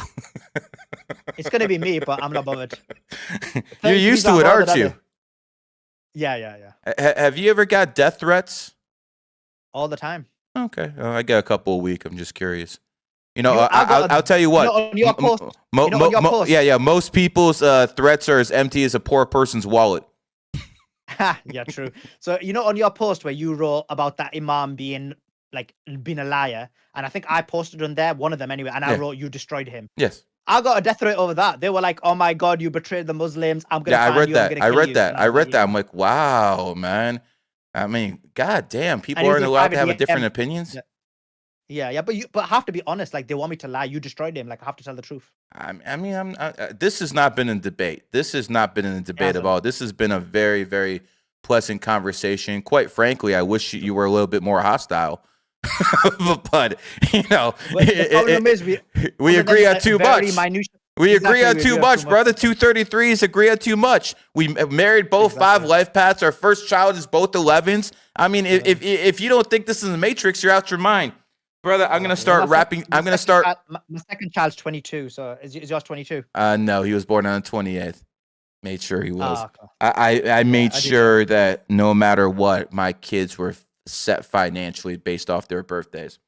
Anyways, Nice. listen, my friend, this was a pleasant conversation. I want to start wrapping things up. Yeah. But I want to go back to the Tates before I do. Sure. When it comes down to the Tates, are you in any way getting benefited financially for supporting them? So I'll be totally honest with you. So I was getting zero remunerations from the Tates Mm-hmm. for any kind of support that I gave them. Mm-hmm. But recently I've started helping them with the charity work. Okay. So the charity. So wait a you see second. my Wait a second. Wait a charity second. post. How are you helping them Yeah. with the charity work? Are you picking the So foundations? yeah. So wait a second. The Tate's foundations that they're supporting, at least the Muslim causes, they're going through you. Yeah. So what I mean by that is not that they're going through me. Let's be clear. So what happens is I'm basically organizing it. So what'll happen is I'll speak to whichever country that they're donating to. I'll speak to the type of project that it's going to be, and then we basically make sure it happens. Don't you have an interest in supporting them then? So you would maybe make that argument over the last few months because that's when it's been happening. But Okay. before that, But I before wasn't. that, it wasn't. Okay. No. So specifically the I charity really stuff. don't see anything wrong with that. Yeah. Listen, if you're helping poor people, that's fine. But how did this happen? How did you start working with them? Did they reach out to you, or did you reach out to them, or was it someone in the middle? No. So I was helping the Tates, but not financially. So if you look at the entire case in Miami, Mm-hmm. that entire litigation, they've sued the women, haven't they, for I think it's $5 million in Miami. And I did all the investigative journalism on that. So I went to Miami, I uncovered everything. I uncovered her entire past, all them sources of mine. I would say nearly 90% of that case is either I'm directly found the information or I was the cause of that information. Probably 90 to 100%. When were you in And when I Miami found doing it, this? this was in February. Does Fresh and Fit and Sneeko know about this? I believe they know, yeah. Yeah, okay. I think they would be interested to talk to you about that stuff too. Listen, anyone who's trying to make the world a better place and help people, I don't care if they're my enemies or not. That's definitely a good thing to do. Is there a reason you were chosen for this? They know plenty of Muslims. Why go through you? I think it's because obviously there's a number of reasons. They obviously know I'm quite smart. We can I see did that give by them some, we can see that yeah. here.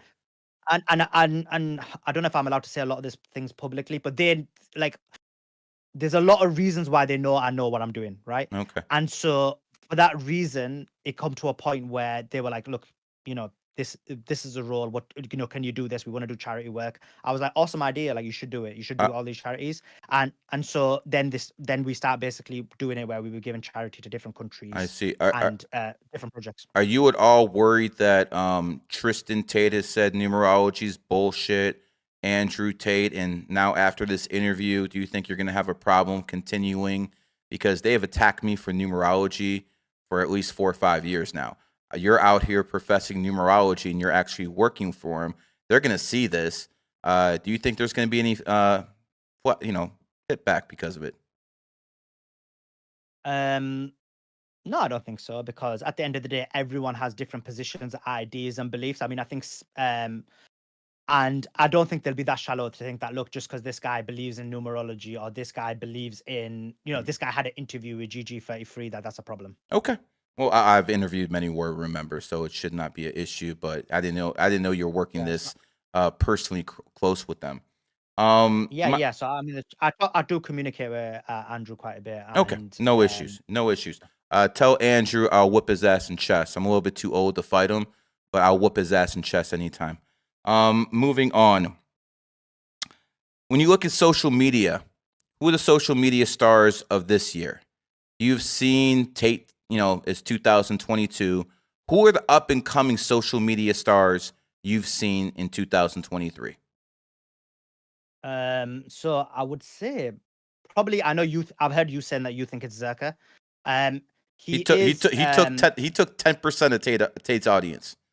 No, I've been hitting this guy for a year. I probably took maybe, I don't know, 1%, 0.1% or something like that. This dude literally took 10% of their audience. There's literally people who say they used to support Tate that support Zerka. Obviously he's the cocaine crusader and stuff like that, but he's an extremely funny man. And based off numerology, this is 2023, the last two digits, 2 and 3. He's born on the 23rd. A lot of people born on the 23rd, even people in my group born on the 23rd, like Sticks, are doing an excellent job this year. So the numerology is with him. So that's my opinion. But what's yours? So I have no idea, I'll be honest with you. I don't in terms of social media, other than what I see on Twitter, and I do agree with you, some of Zerka's stuff is quite funny. Obviously, I disagree with him. I was actually going to write a post against one of the points he made against Islam, just to basically give my. He used to be a Muslim, man. I'm sure he'd enjoy talking to you. Yeah, and the point I was going to make was about this burning bush point that he made. So I was just going to basically cover that.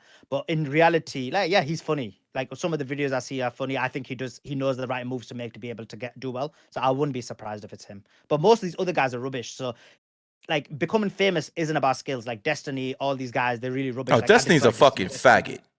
Okay, listen. I'm going to make this abundantly clear. Nothing's lower than a pedophile. But if you're as a man out there and you have nothing to actually show and you color your hair blue to stand out, you don't stand out because you're a great athlete. You don't stand out because you're intellectual. You stand out because of something you did. You're a fucking loser. And then your woman is out there basically fucking whoever she wants, and you're okay with this? And Adam 22, I don't have much kind things to say with many people who have face tattoos, because I've besides maybe Mike Tyson, who did it for Islam, most people who have face tattoos, in my opinion, are homosexuals. Normal people don't do stuff like that. Normal people just don't do stuff like that. Why would you put something on your, listen, I got a 33 here. That's the only tattoo I'm going to have because that's how much I believe. But for me to put a tattoo on my face like Adam 22, I got a question for Adam 22. I'm sure you can be listening, or I'm sure you're going to see this clip. We obviously see you're going to pimp out your wife. I'm curious, when your daughter gets older, are you going to pimp her out too? Just curious. I mean, how far are you going to take this? I mean, you had someone ran into your fucking wife for clout. I mean, who knows? Maybe in 15, 16 years, you're going to have someone to run into your daughter for clout. You sick motherfucker. And just to add to your point, people who do tattoos to such an extensive amount, especially on the face, more specifically the space because it's about your appearance. Yes. They do have certain levels of mental health issues. Like, why would you do that? Because you've got certain kind of psychological deficiencies, and then you want to profess them. But I've got a question for you, if that's all right. Yes, sir. By the way, my younger brother is like one of your fans, right? So he sent me a question, so I am going to ask you from him. So he said, how does it work with the enemy year and the same year is your life path year? So that's I wouldn't worry too much about your life path year, but in your enemy year, you always have to, watch your ass. One thing I can, give examples of, last year, Tate Tiger did well in the Tiger year. Mr. Beast the Tiger did well in the Tiger year. Tom Cruise the Tiger. Even Sneeko a Tiger did well in the Tiger year. But the people who were born in their enemy year, the monkey, were getting their asses handed to them. People know what FTX is. It's a cryptocurrency that just basically went boom. It was the exchange. Who was running that, exchange? It was Mr. Bankfield, and he was born 1992, the year of the monkey. So whatever you are in your enemy year, lay low, don't take any risks, don't take any chances, or you're going to get your ass handed to you. Once every 12 years, no matter who you are, you get hit. Since we're talking to people who are listening who are Muslims right now, let's give you an example. Saddam Hussein. Saddam Hussein was born in the year of the ox, 1937. He came to power in 1979. 1979 was his enemy year. What happened when he took over Iraq? He destroyed it. Iraq used to be the crown jewel of the Middle East, like Dubai is.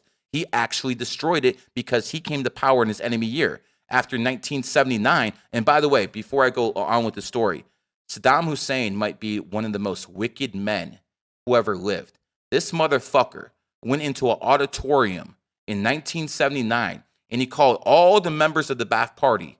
And he didn't give a speech. He started calling out names. And as soon as the name was called, the military went in there, they grabbed the guy, and 2 minutes later, you boom!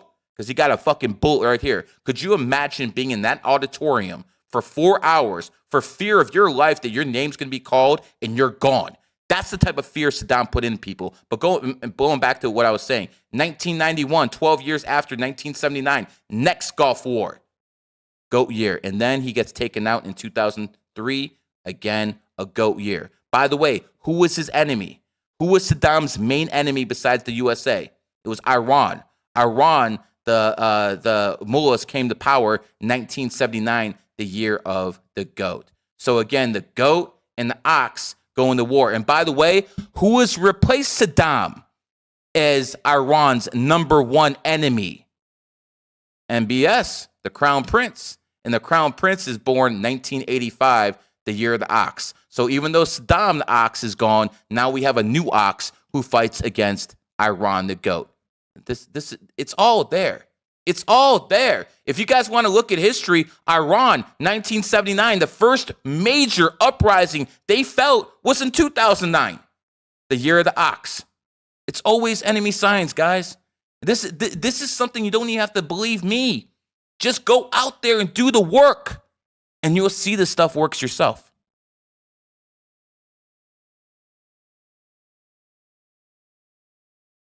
You there? Yeah, I'm listening. Sorry. Yeah. I mean, there's nothing to add to that because that was a question to you. All right, my man. Before we go, is there anything you want to plug? Anything you want to say? How do people find you? If people want to reach out to you for podcasts, how do they do that? Yeah, just my Twitter. It's Sheikh Suleiman, ShaykHSulaiman, and that's my Twitter handle. My friend, I am in Miami. If you ever come here back again, I would like to do an in-studio interview with you. And I think I kind of like the in-studio stuff a little bit more than the computer. I appreciate technology; it's a wonderful thing, but I kind of miss the human to human interaction, if you know what I mean. No, I agree with you. It's always better, and then it's off the cuff as well. You can see each other's live reactions. 100%. Anyways, my friend, listen, it was a pleasure. I think we went through a lot. I think we covered a lot of subjects. I think we gave a lot of people stuff to talk about. I think you have defended the Tates in a very, very loyal way. And I hope they appreciate that because most people, one of the things I will say, and I probably shouldn't say this, but I believe in loyalty. And I've seen a lot of people, even though he's my enemy, I've seen a lot of people disloyal to him. Like when he was hot, they were on him like white on rice. And as soon as he started having some problems, people distanced themselves to me. And those same people reached out to me and they wanted to form alliances. I'm going to make this abundantly clear. If you betrayed one master, you will betray another. 100%, I agree. And just to add to because you've just given me a carrot there. So in terms of the loyalty thing, obviously that is another aspect of Islamic physiognomy, and that is what they do is this. So this is a bit controversial, so some people might cry. So what they do is they believe that each person is represented based on their physical appearance, based on a specific animal, right? So, for example, and it's based on the features. It doesn't mean you're that animal. Let's say someone's like I'm a goat. snake. If you look at snakes, they have the same little bump that comes up. So most people who are born in snake years usually have that bump right there that comes out just like a fucking cobra. You'll see it. Yeah. But your one is slightly different in terms of this one because it takes into consideration your entire face. So in terms of what your animal is like extremely loyal. Makes sense, man. Makes sense. Anyways, my friend, it was a pleasure talking to you. This was a very, very pleasant conversation. I think a lot of people learned a lot from your perspective, from mine. And again, when people say numerology is haram, talk to this man. He's not the only one who believes in stuff like this. Numerology cannot be haram. And I'm going to tell you this. Me, as a non-Muslim, I'm going to shove this down all you Muslims, all you Christians, all you Jews. I'm going to shove this down your throat because in my world, that's God's will. Yeah, I got no disagreement with that. It was a pleasure, Because, my like I said, friend. Any last words? Like I said, yeah, just the last word on what you just said. Like, look, let's be clear. Numerology isn't alien to Islam. It's compatible. And like I said, when you look at the entire fragment of the universe, when you look at the Quran, it has got numerology, it has got numbers within it. What people call the numerical miracle of the Quran, which, like a lot of people didn't talk about it for a while, and now they start talking about it again. What is that? That's numerology. Why is them numbers in there? Why is it even before you knew the rotation of the sun, the number of the number of days in a year were in there, 365? Why would God put in there word sun 365 times throughout the whole Quran?